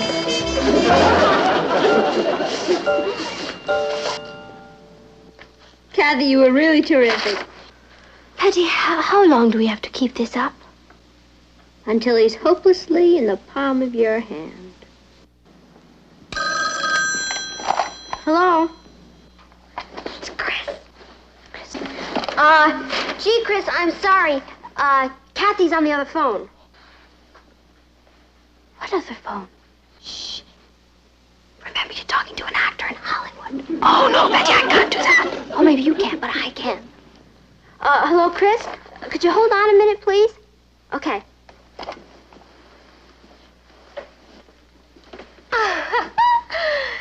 Yes, I do wish I was with you. Sitting there watching the sun set on the Pacific. Troy. Troy. Shh. What's that, dear? You're going to fly east just to see me? Oh, yes. I'll fit you in somehow. Patty. Hello, Chris? Gee, I don't know when Kathy's going to be off the phone. Oh, why don't you try her in the morning? Night. Patty, why do we have to do this? Because you're in love and that's all-out war.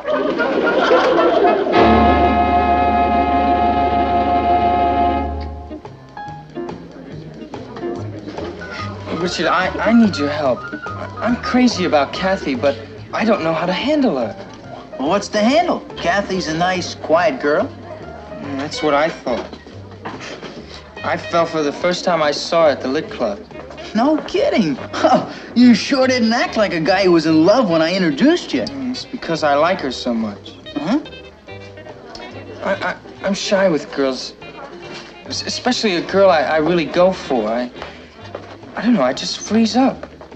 Man, you've got a problem. You know, I was so glad you arranged that double date last night. You know, I thought I could relax and start being friendly, but Kathy came on like gangbusters. Yeah, she sure acted spooky. And now I can't even get her on the phone. She's always talking to some Hollywood big shot. Chris, you need help. I know. And I've got the answer. What? There's just one way to handle a woman.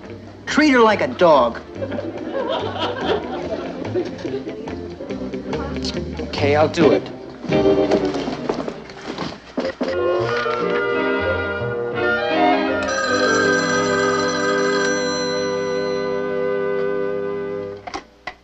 Hello? Oh, Kathy. Chris Hubbard here. Oh. Hello, Chris.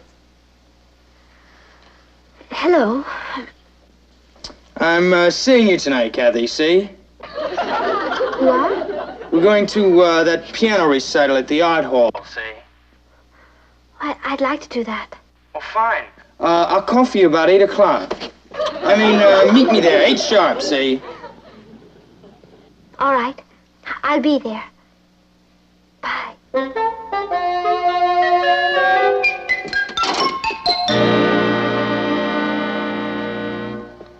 that? Christopher. He invited me to a piano recital. Great. I'm supposed to be there at 8 o'clock. Be there? You mean he's not picking you up? No. He sounded so masterful, I just said I'd be there. Oh, Kathy. I'm sorry. Meet him at 8, huh? Well, we know how to handle that.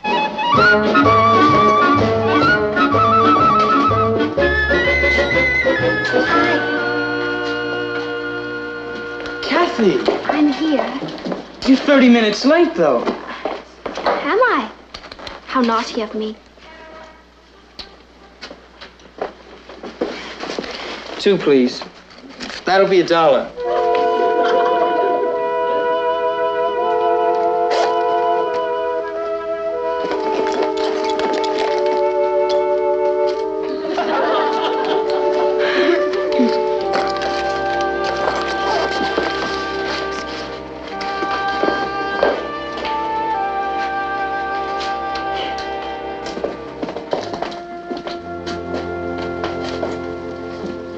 Thank you, Chris. It was a very interesting evening. I'm so glad. Fascinating, in fact. And since we're never going to see each other again, I'd like to say you're the rudest boy I've ever met. Then that makes us even. I don't mind going Dutch. I really don't. But you could at least have asked me. And you could at least have been on time. That's right. I was late, wasn't I? 30 minutes. I probably had a premonition that I'd be spending an interminable evening with an unmitigated boor. Oh, well, don't worry. It won't happen again. It certainly won't. And don't expect me at the Lit Club. I just resigned. How delightful. You mean goodbye.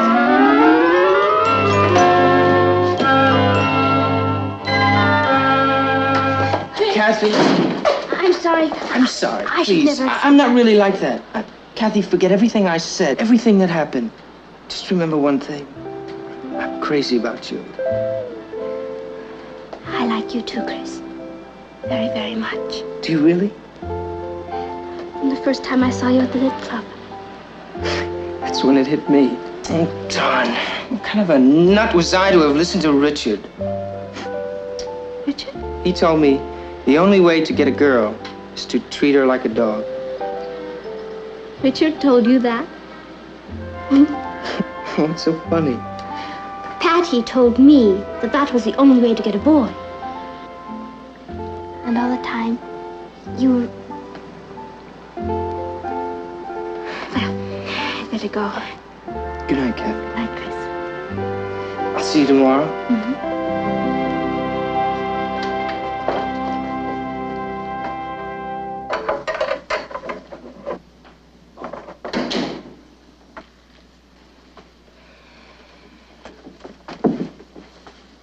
How was your date, Kath? Oh, lovely. You see, it's all in knowing how to handle a boy. That's right. You bet. You can say that again.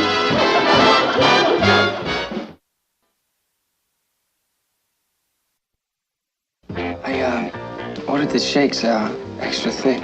Good. Thank you.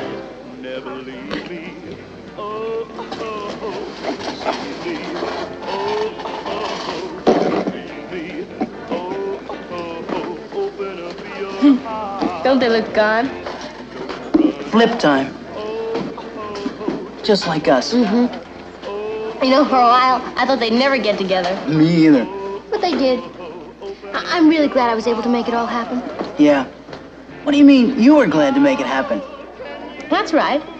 I told Kathy how to handle Chris, and that was that. Correction.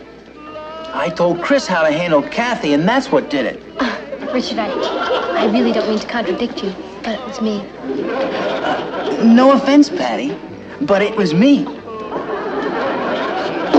Richard, I have always known you were arrogant and conceited, but there are limits. Patty, I wish you would come out of orbit and face facts. Come out of orbit? Yes. I did this. I said you got a problem. What I did, of course, your name was worse. You said it's fine, right? And I...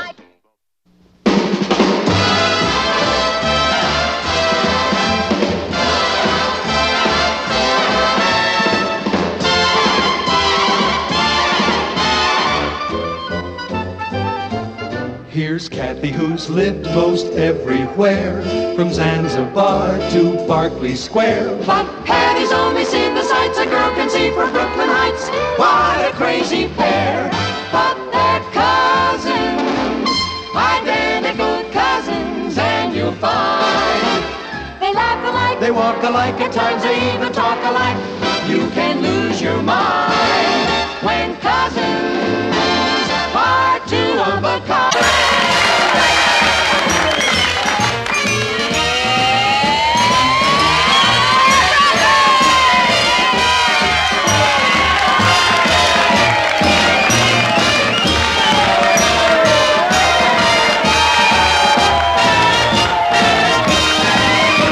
As team manager, I'm proud to introduce one of our school's all-time gridiron greats, Gilbert Tugwell.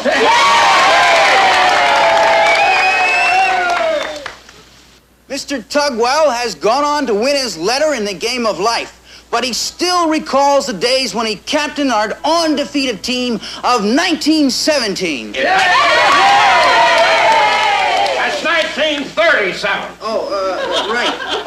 1937, that is. All right, gang. Mr. Gilbert T. for touchdown, Tugwell.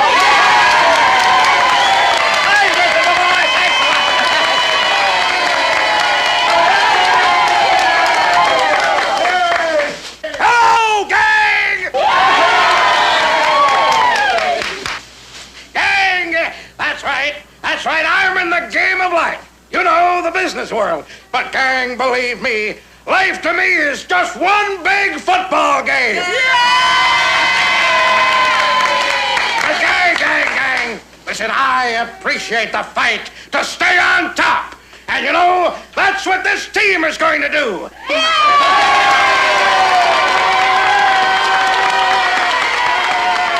gang, now I say to you, in the immortal words of old Coach Hanson, hit 'em high, hit 'em low, hit 'em hard, and go, go, go! Yeah, go!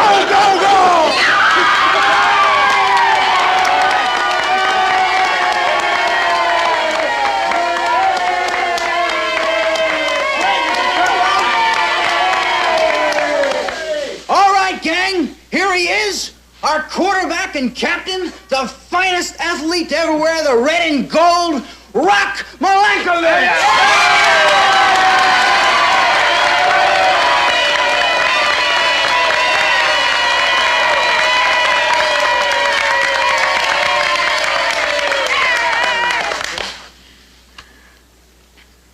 Hi.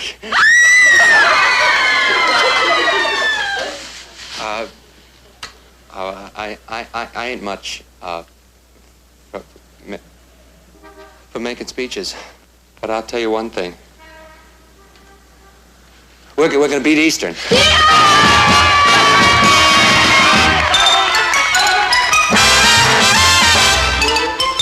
Meet Kathy, who's lived most everywhere, from Zanzibar to Berkeley Square. But Patty's only seen the sights a girl can see from Brooklyn Heights. What a crazy pair. But they're cousins, identical cousins all the way.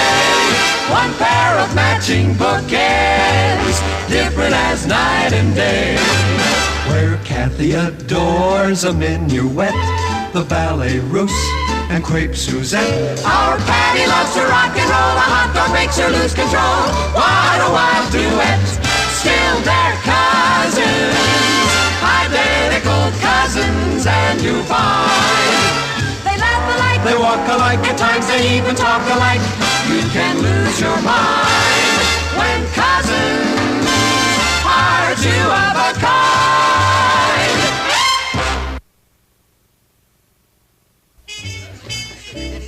Hiya, Patty. Hi, Rich. Hi, Rock. Hey, congratulations. Oh, thanks. Kath, I want you to meet a friend of mine, Rock Malenkovich. How do you do? Hello. Rested, right? What do you have, pal? Nothing. I'm in training. Is, Rock your real name? No, it's, Myron. Well, Myron's a very nice name. It's an old Greek name. Is it? Who told you? Oh, I read it somewhere. Kathy's always reading some book. She's the smartest girl in the school. I'll bet. Rock, you were absolutely sensational Saturday.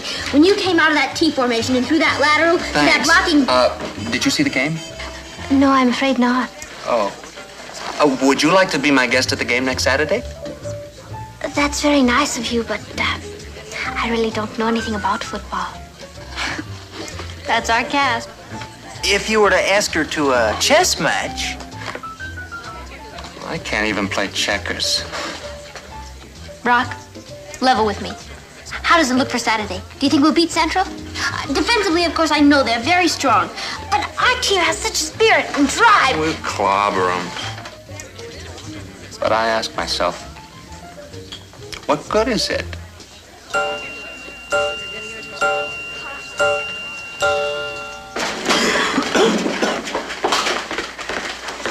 Great game. Okay, guys, grab a fast shower. Coach wants to see you. Richard, I gotta talk to you. Hello, sir. What are you doing here? Well, I decided to watch practice today. And a good thing, too.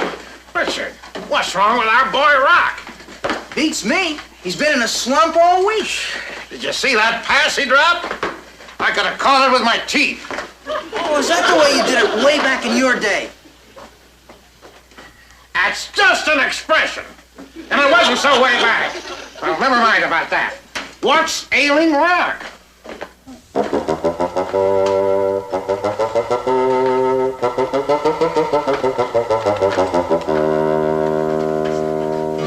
How you feeling, Rocco boy? Oh, fine. You see? I told you can't get through to him. Well, naturally. What's needed is someone with tact and understanding. Okay, but who do we get?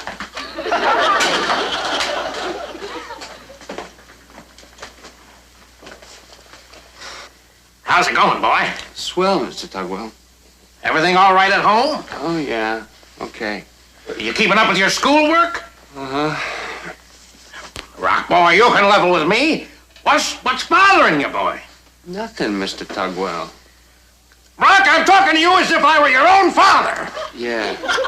You even yell like him. Excuse me, sir. I gotta go shower. I told you.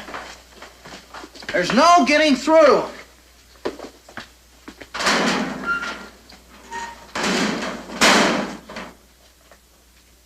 I don't believe it. What? I know what's bugging Rock. Look. Hey, that's Kathy Lane. Rock must have clipped this picture out of the class book. He's in love with her. Hey, our troubles are over. Go call Kathy up and tell her the good news. I don't think it's that simple, sir. I don't think Rock is Kathy's type. What do you mean, not her type? A boy who can take out 3 men with 1 block? Kathy just doesn't dig football. Don't be ridiculous. Go on over and straighten her out. Okay, I'll try, but I'm telling you, Kathy just doesn't care about football. Then talk some sense into her. Tell her that she's got to start being nice to Rock, or else. Or else what? Or else we could lose every game this season. I'm sure Rock is a very nice boy. Take my word for it, Kath. He's a prince. But he just isn't my type. Kathy, nobody's asking you to marry Rock. We just want you to date him for a little while. Yeah, just till the end of the season. And suddenly drop him? That wouldn't be very nice. Well, you never know. You might get to like him. Patty, I wouldn't even know what to talk to him about. All he cares for is football. And you don't know anything about football. Okay, I'll teach you. Look, there are 11 guys on a team. Most girls and they would be plant a big field proud of to white go out stripes with all Rock. over it. And the main idea is to get as many You'd be touchdowns the as envy of the possible, whole either by throwing team. a forward pass or running with the ball. Patty, Richard, please listen to me. I'm not trying to be difficult. But why should I go out with Rock if I don't want to? I'll tell you why. Because you owe it to the school. The school.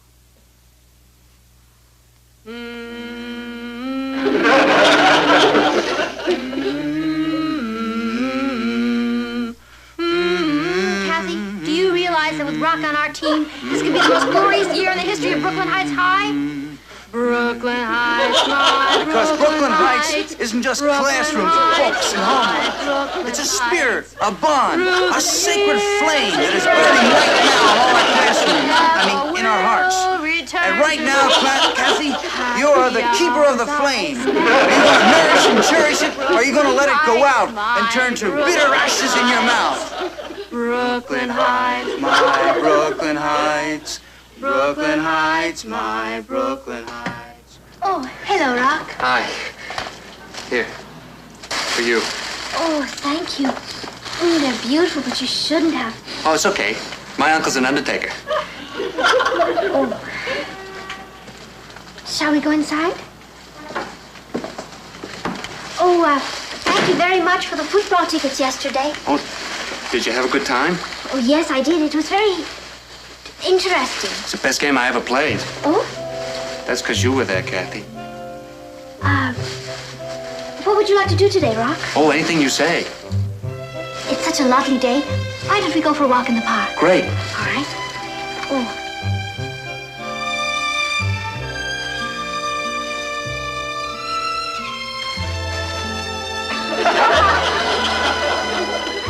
And perhaps we could stop at the museum. What for? Well, they're having a new exhibit of a collection of sculpture. Oh, sounds swell. Do you really want to go? With you, I go anywhere.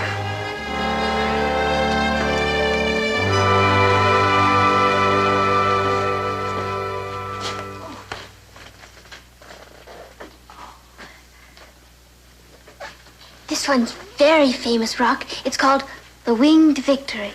Of, Samothrace. That was a big naval battle the Greeks won. Yes. How did you know that? Oh, I got an uncle who sculpts. He gave me a book about all this stuff. Oh. Oh, this one should interest you. Hey, that's okay. The guy who sculpted this sure knew what he was doing. What makes you say that? Well, you see how he done those muscles? He's got them bulging just right. Oh, really? Yeah, I'll show you. Go on. Feel my arm. Well, all right. Oh, yes. You're very strong. Yeah. Oh, here's Mercury, the runner. Hey, you know something, Kathy? I'm having fun. I'm glad, Rock. See, I used to fool around with carving things when I was a kid. Did you? Out of clay, kid stuff. Why did you give it up? Oh, I started playing football. Oh, you ought to go back to it.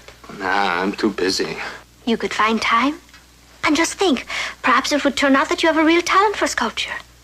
You know, my uncle said I was pretty good. I'm sure you were. Yeah, I could fix up a place in the cellar and borrow some stone from my uncle. As a sculptor.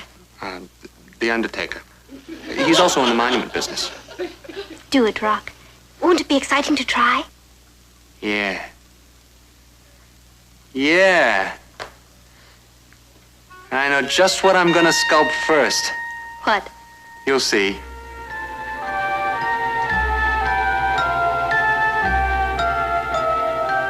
Kathy, it's you. It certainly is. I feel as if I belong on Mount Rushmore. Do you like it, Kathy? Oh, it's beautiful. It's because you're beautiful. I meant it was a beautiful piece of work. Yeah, terrific. Come on, Rock, let's get over to practice. Rock? How am I going to get it home? Easy. Rock, boy, you're gonna be late for practice. Come on, Kathy. I'll walk you home.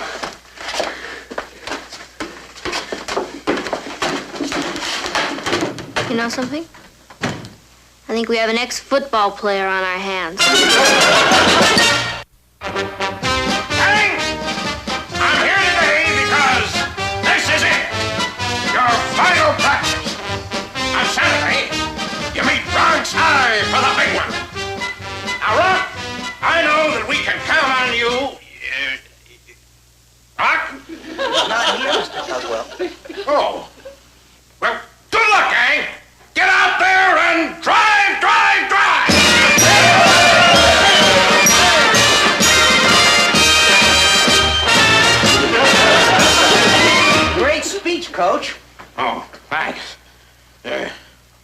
isn't Rock here to hear it?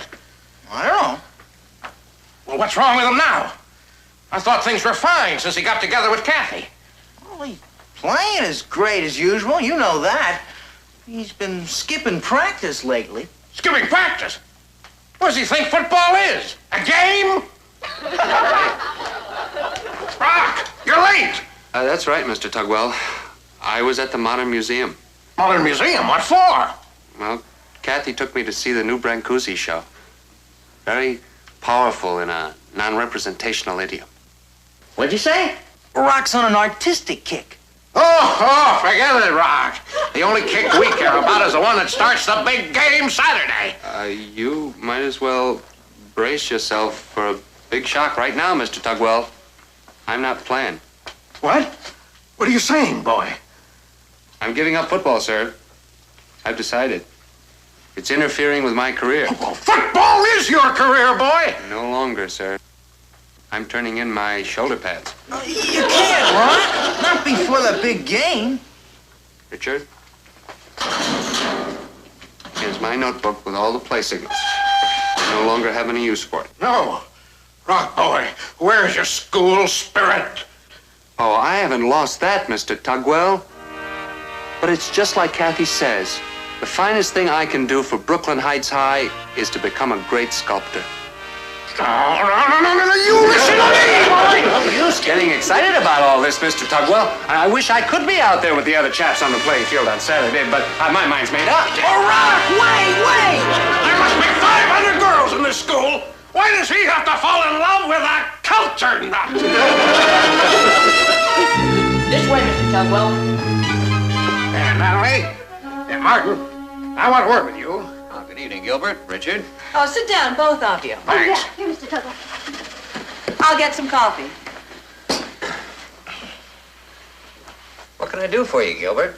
We got a problem on our hands. And she's sitting right over there. This niece of yours is destroying the career of the best athlete Brooklyn Heights High has ever had. He's talking about Rock Milenkovich, Papa. Rock also happens to have a great talent for sculpture. So this girl talked him into quitting the team on the day before the big game. Well, here's some coffee. Darling, would you take that for Richard, please? Thanks a lot, Mrs. Lane. How can you eat like that when we're facing a crisis? I gotta keep my strength up. Exactly what do you want me to do, Gilbert? Talk sense to Kathy. Tell her to get Rock back into the ball game. Please, Papa. I've talked to her till I'm blue in the face, and she won't listen to me. Patty, I cannot tell Kathy what to say to Rock. Now, you should understand that. Thank you, Uncle Martin. But without Rock, we'll be clobbered. Well, I hope not, Gilbert. But if the boy prefers art to football... Look, I've got nothing against art. Didn't I pay for that statue of old Coach Hansen? So you did. Well, I appreciate how you feel about it, Gilbert. Believe me, I have nothing against school athletics. Oh, that's true, Gilbert. Back in college, Martin was captain of the baseball team. Baseball? I'm in a den of baseball players.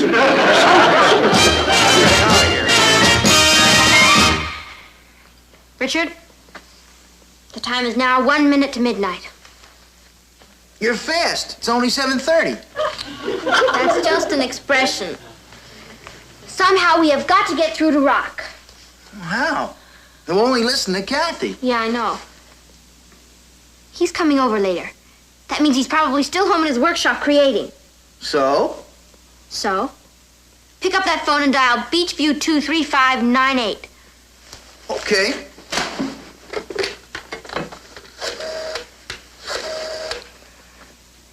Hey, that's Rock's number. That's right. Hello, Rock. This is Kathy. I get it. Patty, if you pull this off, the school will put up your statue. Yeah, and Rock can sculpt it after the big game.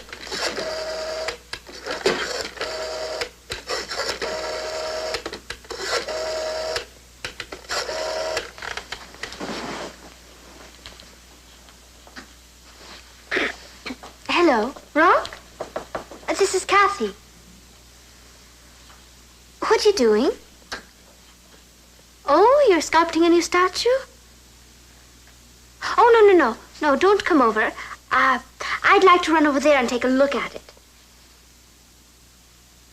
See you then.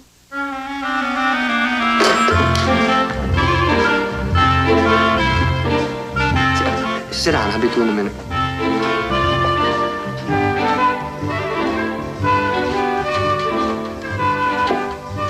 I passed the gym on my way over here tonight. They were having a big pep rally before the game tomorrow. Oh, are they? Yes. Rock, you can be frank with me. Deep down inside, don't you really wish you were playing in that game tomorrow?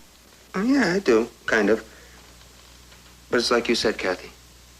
I'm an artist now. Don't you think you're avoiding a moment of truth? Hmm? Well, an artist just can't create. He has to experience. Experience what? Life. Eat, sleep, fall in love. Play football. I already had that experience. True. But an artist must live his life to the fullest. Really? Well, of course. Well, look at Hemingway. He stalked lions in Africa. And Lord Byron fought wars for Greek independence. And Tolstoy... And what'd he do? Whatever the life force told him was right. Gee, Kathy, I never heard you talk like that before. You sound like a different person.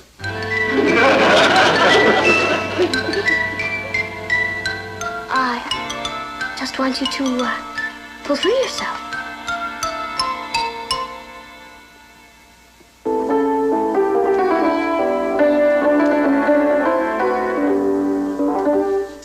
Well, we're gonna have to get this thing tuned. Say, it's almost 9 o'clock. I thought you said Rock was coming over. Oh, you know artists. He's probably lost in his work. Well, why don't you call him up? I was thinking I might take a walk over there. I have a better idea. I'll drive you. Would you? Why not? I'd like to see some of his work myself. All right. Let's go through it again. Again. 11, 78, 44, 22. It starts out as a run to the left, I fake it to the halfback, and I get it to the fullback. Good. 31, 39, 55, 74. Hey! I fake and then run. Starts out as a fake and run, and then I fade back for a long pass. And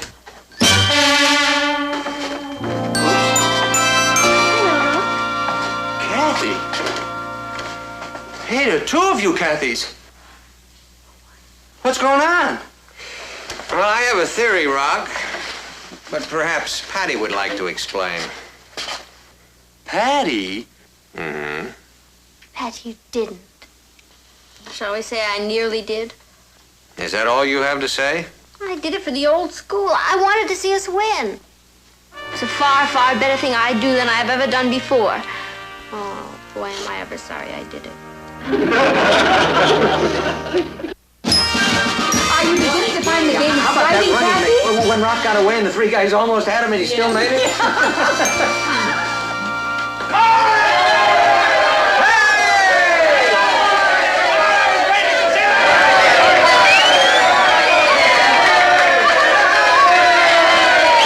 How did I do, Kathy? You were wonderful, Rock. It was a great game, Rock. Thanks, Mrs. Lane. I'm glad you decided to play Rock. A man should use all his talents. That's just what I told him last night. I said, Rock, I'd like to see Michelangelo throw a touchdown pass like that. Wait till next year, boy. Mr. Tugwell, you better brace yourself again. There's not going to be any next year. I'm transferring to Brooklyn Poly. Brooklyn Poly? You're joking. they don't even have a football team. Yeah, I know. But boy, what an art department.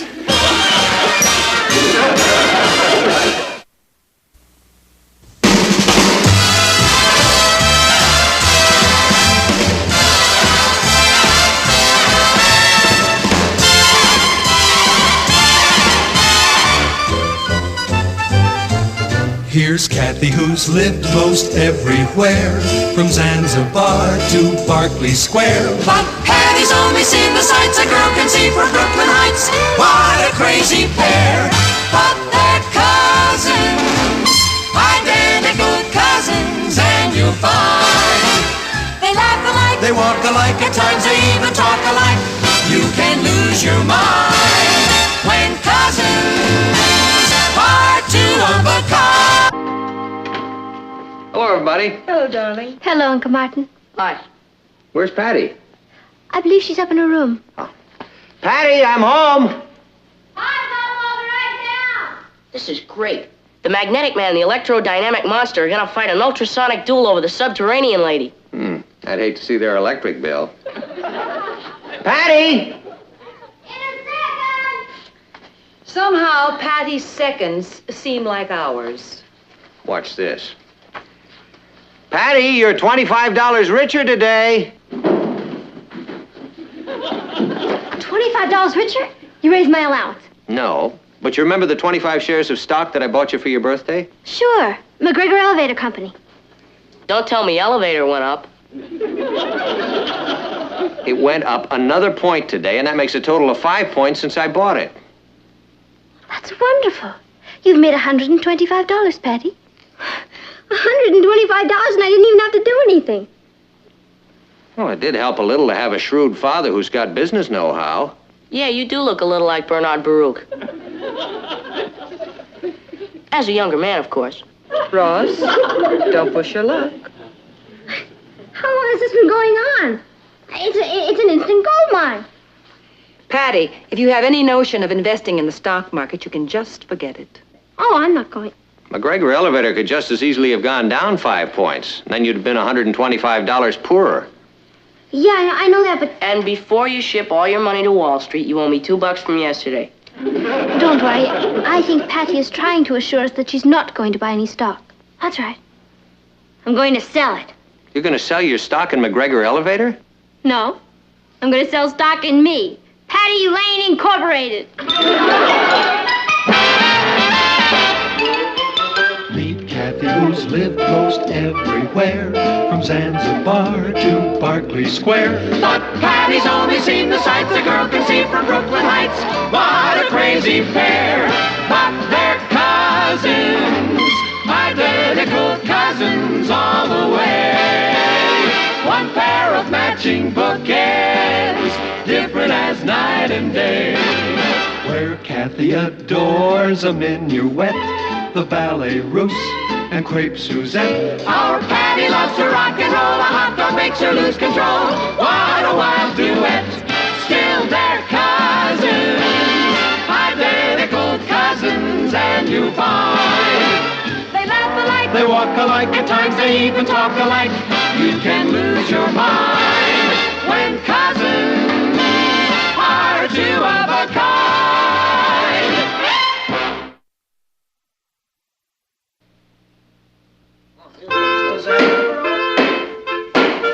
The meeting of the Board of Directors of Patty Lane Incorporated will now come to order. The secretary will please read the minutes of the last meeting. Since there was no last meeting, there will be no minutes. And we don't have a secretary anyway, so let's just come to order. Patty, what are you trying to say? Order. That's the way all big corporation meetings start. Look, Patty, how can we be a board of directors when we don't even know what we're directing? Well, I'm coming to that. I am capitalizing Patty Lane Incorporated at 200 shares of stock. How much a share? $1. Just think. For $5, you can get in on the ground floor of a financial empire. Something tells me if we get in on the ground floor, we're going to get off at the basement. 99 shares will be for sale to the public, and I will retain 101 shares. Where are you going to get enough money to pay for all that stock? I don't need any money to pay for it. As founder of Patty Lane Incorporated, I am entitled to it for the use of my name. For the $2 you owe me, you can use my name. Order. I am the president, and I have the right to control the company by being the majority stockholder. Any questions? Yes. You still haven't told us what kind of a business this is going to be. Exactly what are we selling? Patty Lane. Are you sure there's a demand for it? What we are selling are my creative talents and ability. We'll just start with one product naturally, and then we'll branch out like any other big corporation. That's called diversification. I've got an idea for a product. Why don't we work on the food angle? Good thinking, R.H. Have it for me. Gets used up quickly. Very good. Now let's see. Teenagers make up a big part of the buying public. What foods do teenagers like best? Pizzas. Pizza. Mama Patty's Pizzas. Nah, somehow it doesn't sound Italian enough. You could change your name to Tony. What about preserves? I have a lovely recipe for apricot jam. Mother Patty's Preserves. Hey, I like that. And what teenager doesn't like apricot jam? My favorite, strawberry. All right, we'll vote on it. All those in favor of apricot jam, say aye. Aye. Aye. I'll stick with strawberry. Overruled. Motion is carried. We are now going to see financial history being made. Patty Lane Incorporated. We are now on the big board. Good. Can we leave? The proper procedure in a corporation meeting is to move that we adjourn. Okay. Can we adjourn and then leave? No. We have one more piece of business on the agenda. As members of the board of directors, you should show your faith in the company by becoming stockholders yourselves. Kathy? Oh, I think I could manage 5. Ah, very good. Richard? 3, I guess. 3? That's all the faith you've got? No, that's all the money I've got. All right. I'll put you down for 5, and you can give me the other $2 when you get your allowance. Ross? Put me down for 2, and then you can pay for it with the $2 you owe me. Okay. That's 12 down and 87 to go. Okay. Now get out there and SELL. Sell! And the stock only costs $1 today. But next week it could be worth $1.50, $1.75, $2. Who knows? I'll buy 2 shares. I've always wanted to be a speculator. 2 shares, Maggie. And believe me, you won't be sorry. Put me down for 3. All I've got to lose is my life savings. Bruce, 3. The same for me. It's only money. I'll take 2, but I'll have to go without lunches this week. Oh, don't worry about that. With the money you make from this investment, you'll be able to have your lunches catered. So how many shares of this blue chip stock do you want to start out with? 15, 20, 25? I never thought Patty would go through with this. You gotta give her credit. 30, 35? Kathy's apricot jam is delicious. You said it. Can I put you down for 40 then? It'll be valuable experience for the kids. Give them a good background in economics. 45? Imagine, Patty, a corporation. 50. Do I hear 50?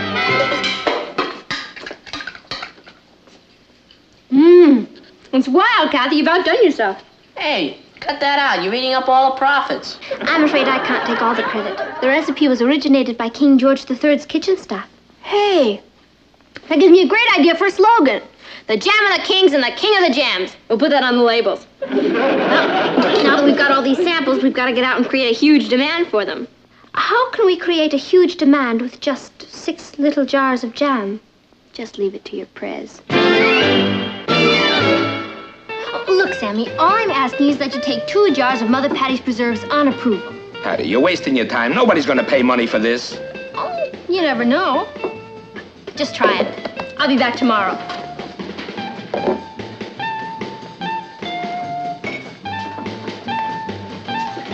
Hi, Sam. I'll have a strawberry delight with pistachio and cherry. Speaking of gourmet food, is this Mother Patty's preserves I see? Yes, but she's going to pick them up tomorrow. I'll take all you've got. You'll take them? You mean you'll buy them? All you can get.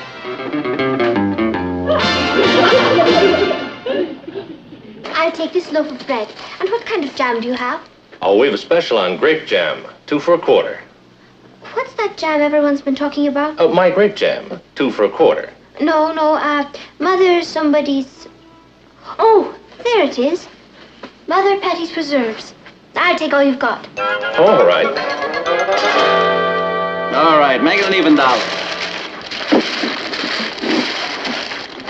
Thank you. Can I help you? My mother sent me for some Mother Patty's preserves. Sorry, we're fresh out. But you had 2 jars. You mean somebody bought them? We don't give them away, Sonny. Was it a teenager? No, Mrs. Marcus, one of my studies from down the street. My gosh! Somebody really bought them! Boy, Patty, you're sure climbing. I wouldn't be surprised if we declared our first dividend before long. Here, I just bought these from the Gypsy Tea Room. Yeah, I know. They just called in their order for a dozen more. Oh, and the delicatessen wants 2 dozen. Business is booming. If we boom any more, we're gonna be broke. We're selling those sample jars for 25 cents a piece, and we're buying them back at 40 cents a piece. And then there was the money we used for the sample batch. So we chalked that up to operating expenses. And by the time we fill these orders, the profits will be pouring in. As a stockholder, I'm delighted to hear that. Hi, Popo. Did you see our latest quotation? All the other stocks are down, but Patty's up to 1 5/8. Yeah, it's about a 60% profit. Yeah, on paper, of course. And we have an order for 6 dozen jars, and that's just a beginning. I'm glad to hear that, fellow stockholders. Of course, first you have to purchase the supplies. You know, I mean, like the ingredients for the jam.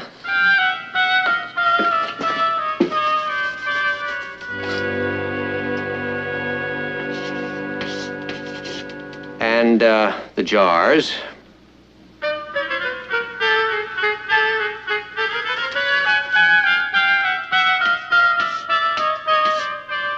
And, of course, the distribution costs. Not to mention the overhead.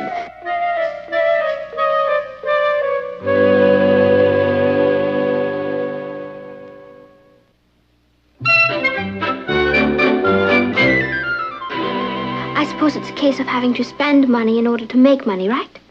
Wrong. If we're shrewd, we don't have to spend money. But how could... Please, girls, be careful how you handle the merchandise. Mr. Fleming? Yes? What can I do for you? Oh, what can we do for you? I am Patty Lane, president of Patty Lane Incorporated, and this is one of my directors, Kathy Lane. How do you do? Mr. Fleming, this is your lucky day. Look, Miss Lane, be careful. You might break... Your jar is being considered as the official glassware for Mother Patty's Preserve, the jam of the kings and the king of the jam. That's not plastic, you know. Oh, yes, I know. Notice its distinctive quality. Not round like other jars, but square. Yes, I think it would be very suitable. As I always say, you can't put quality jam in a cheap jar. Yeah. Mr. Fleming, you can send us 6 dozen jars. Good, I'll write up the invoice.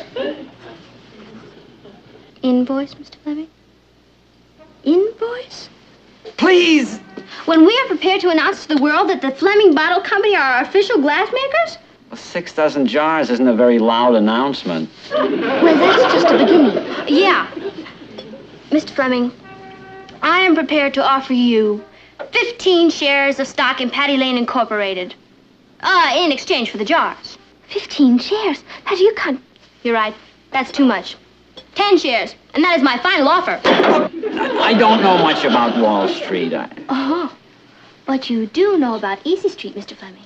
And that's exactly where Patty Lane Incorporated is going to put you. Yes, it's been a very active stock. Future orders are already streaming in. Well, I'll talk to my stockbroker about it. Mr. Fleming, if Henry Ford came to you with the automobile, would you want to see your stockbroker? Or Edison with the electric light? You are in at the birth of a dynasty. Is it a deal? It's a deal. Oh, Mr. Fleming, you should be more careful how you handle our merchandise. Just look at the way I'm soaring. At this rate, I'll be able to merge with a larger corporation. Who would buy us out? I'll buy them out. According to my records... You're out of order. I didn't recognize you. Why? Do I look different? If you want the floor, you have to raise your hand. Chair recognizes Richard Harrison. According to my records, the number of outstanding shares is 240. That's great. Patty, we were capitalizing our stock at 200 shares. That means we've sold 40 more shares than we have. How could that happen? Maybe while you were out trading shares for the jars, the apricots, and the sugar, Ross and I were busy selling shares. Yeah, we all goofed. 240 shares. What do you think? I think we're all under arrest. Hello? Anybody home? Hi. Hello, darling. What are you all dressed up for? Oh, you're taking me out to dinner. I am. Oh, the kitchen is out of bounds for me. See, Mother Patty has gone into preserve production. That I've got to see. Hi, Papa. Come to watch the wheels of industry turning? I'm very impressed. I think we're really quite well organized. Say, did you manage to work out your surplus stock problem? Uh-huh. I decided to give up 40 of my shares, and then it balances out okay. Good. Good. I'm glad to see you worked it out in such an unselfish manner. Oh, I didn't mind. I still have 61 shares, and that's more than anybody else. Now I know why you're known as the she-wolf of Wall Street. Well, I'll see you later. We'd better get started, Patty. The jam takes an hour to cook. A whole hour? Can we do it any faster than that? Not when you use dried apricots. Oh, this is supposed to be a modern corporation. We have to be efficient. It still has to cook an hour. Not if you use a pressure cooker. Oh, my recipe doesn't say anything about... Of course not. That was hundreds of years ago. They didn't even have pressure cookers. Well, I've never made it any other way before. Oh, well, you're going to now. This is the space age. Here's Mom's. I'll go over and get some more from some of the other stockholders.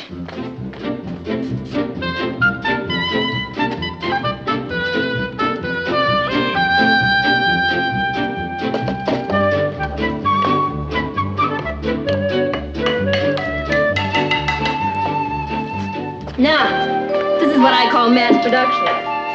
I've never made so much jam at one time before. I hope I figured these measurements right. Maybe I should have traded some shares for a computer. You don't need a computer. Kathy got an A in math. Where do you want me to put these? Oh, in the oven. That's the way we sterilize them in mass production.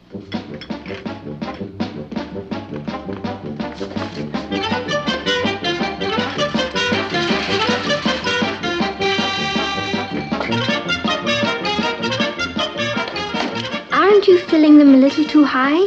One of the secrets of success is to get the maximum capability out of your equipment. Here, let's have another refill. Where do I put these labels? Oh, ask Patty. Patty, where are these things? Patty, the labels go on the outside of the jam, not the inside. Thank you.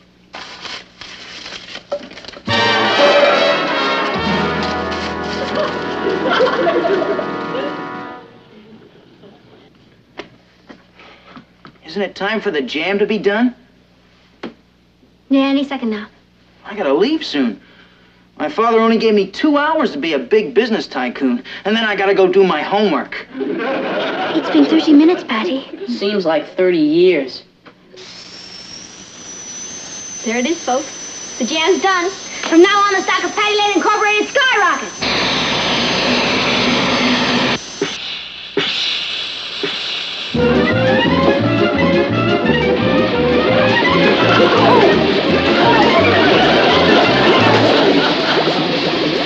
It's skyrocketed, all right.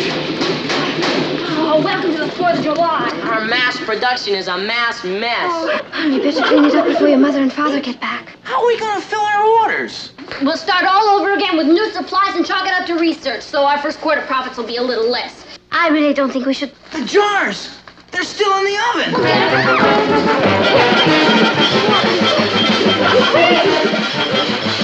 Quick, put her in the water, quick! Oh, Patty, don't put them in cold water.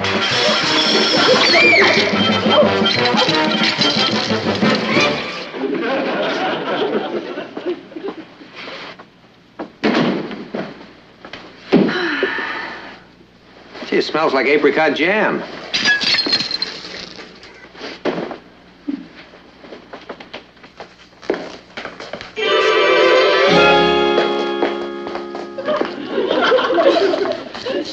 What happened?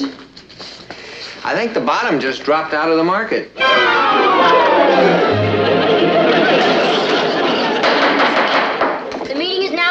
order.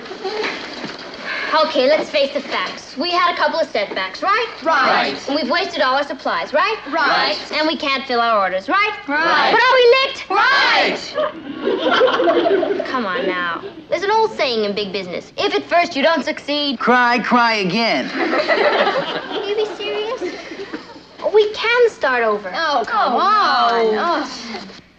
Patty, sometimes it's wiser to give up. I'm not giving up. We know how we've made our mistakes, and the next time we'll avoid them.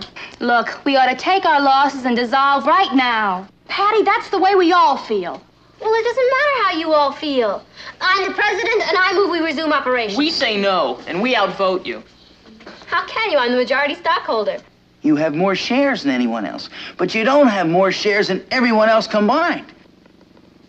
Well, how can you be combined? All the stockholders aren't here. We have signed proxies from all the other kids. I mean, all the other stockholders. And they're all in favor of dissolving the corporation.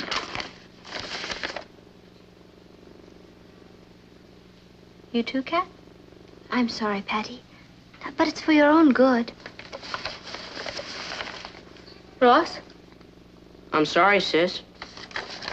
So, you deliberately went behind my back to urge people to betray me? To undermine Patty Lane Incorporated? We knew you'd want to pick up the pieces, and it's hopeless.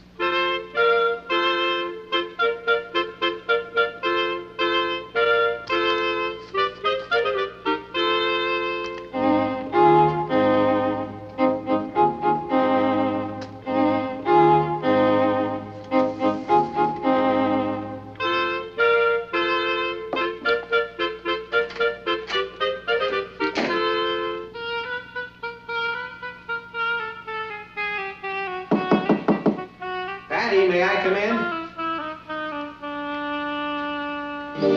I guess so. You outvote me anyway.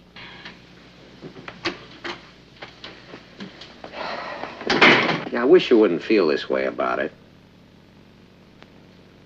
I'm sorry. I guess I just never thought that my own family and friends would walk out on me. We haven't walked out on you, honey. We're right behind you. Pushing me off the cliff. Patty, we did it for your own good. We didn't like to see you get in any deeper. Don't worry, I'll pay back the stockholders and Mr. Fleming and the others.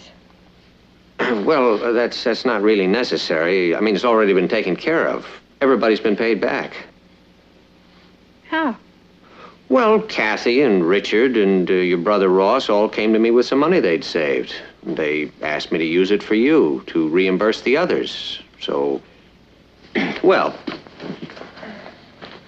Papa? That couldn't have been enough. You paid them all back, didn't you? Said you weren't going to bail me out again, but you did.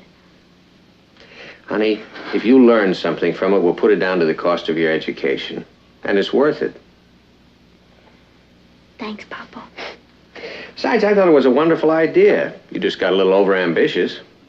I'll make it up to you. I'll pay you back every penny, even if it takes forever. Even if I have to work for it. How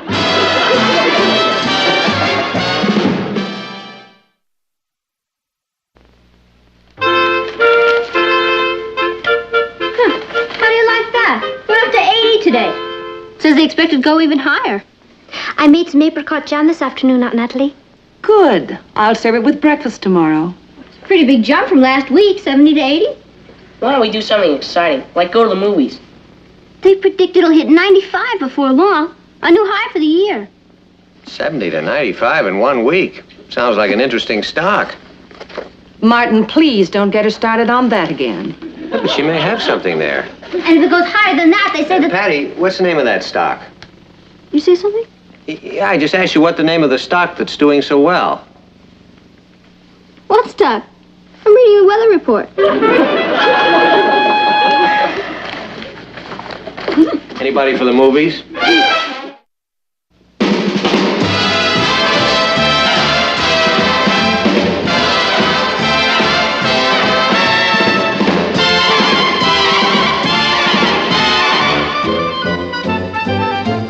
Here's Kathy, who's lived most everywhere, from Zanzibar to Berkeley Square. But Patty's only seen the sights a girl can see from Brooklyn Heights. What a crazy pair! But they're cousins, identical cousins, and you'll find they laugh alike, They walk alike, at times they even talk alike. You can lose your mind when cousins are two of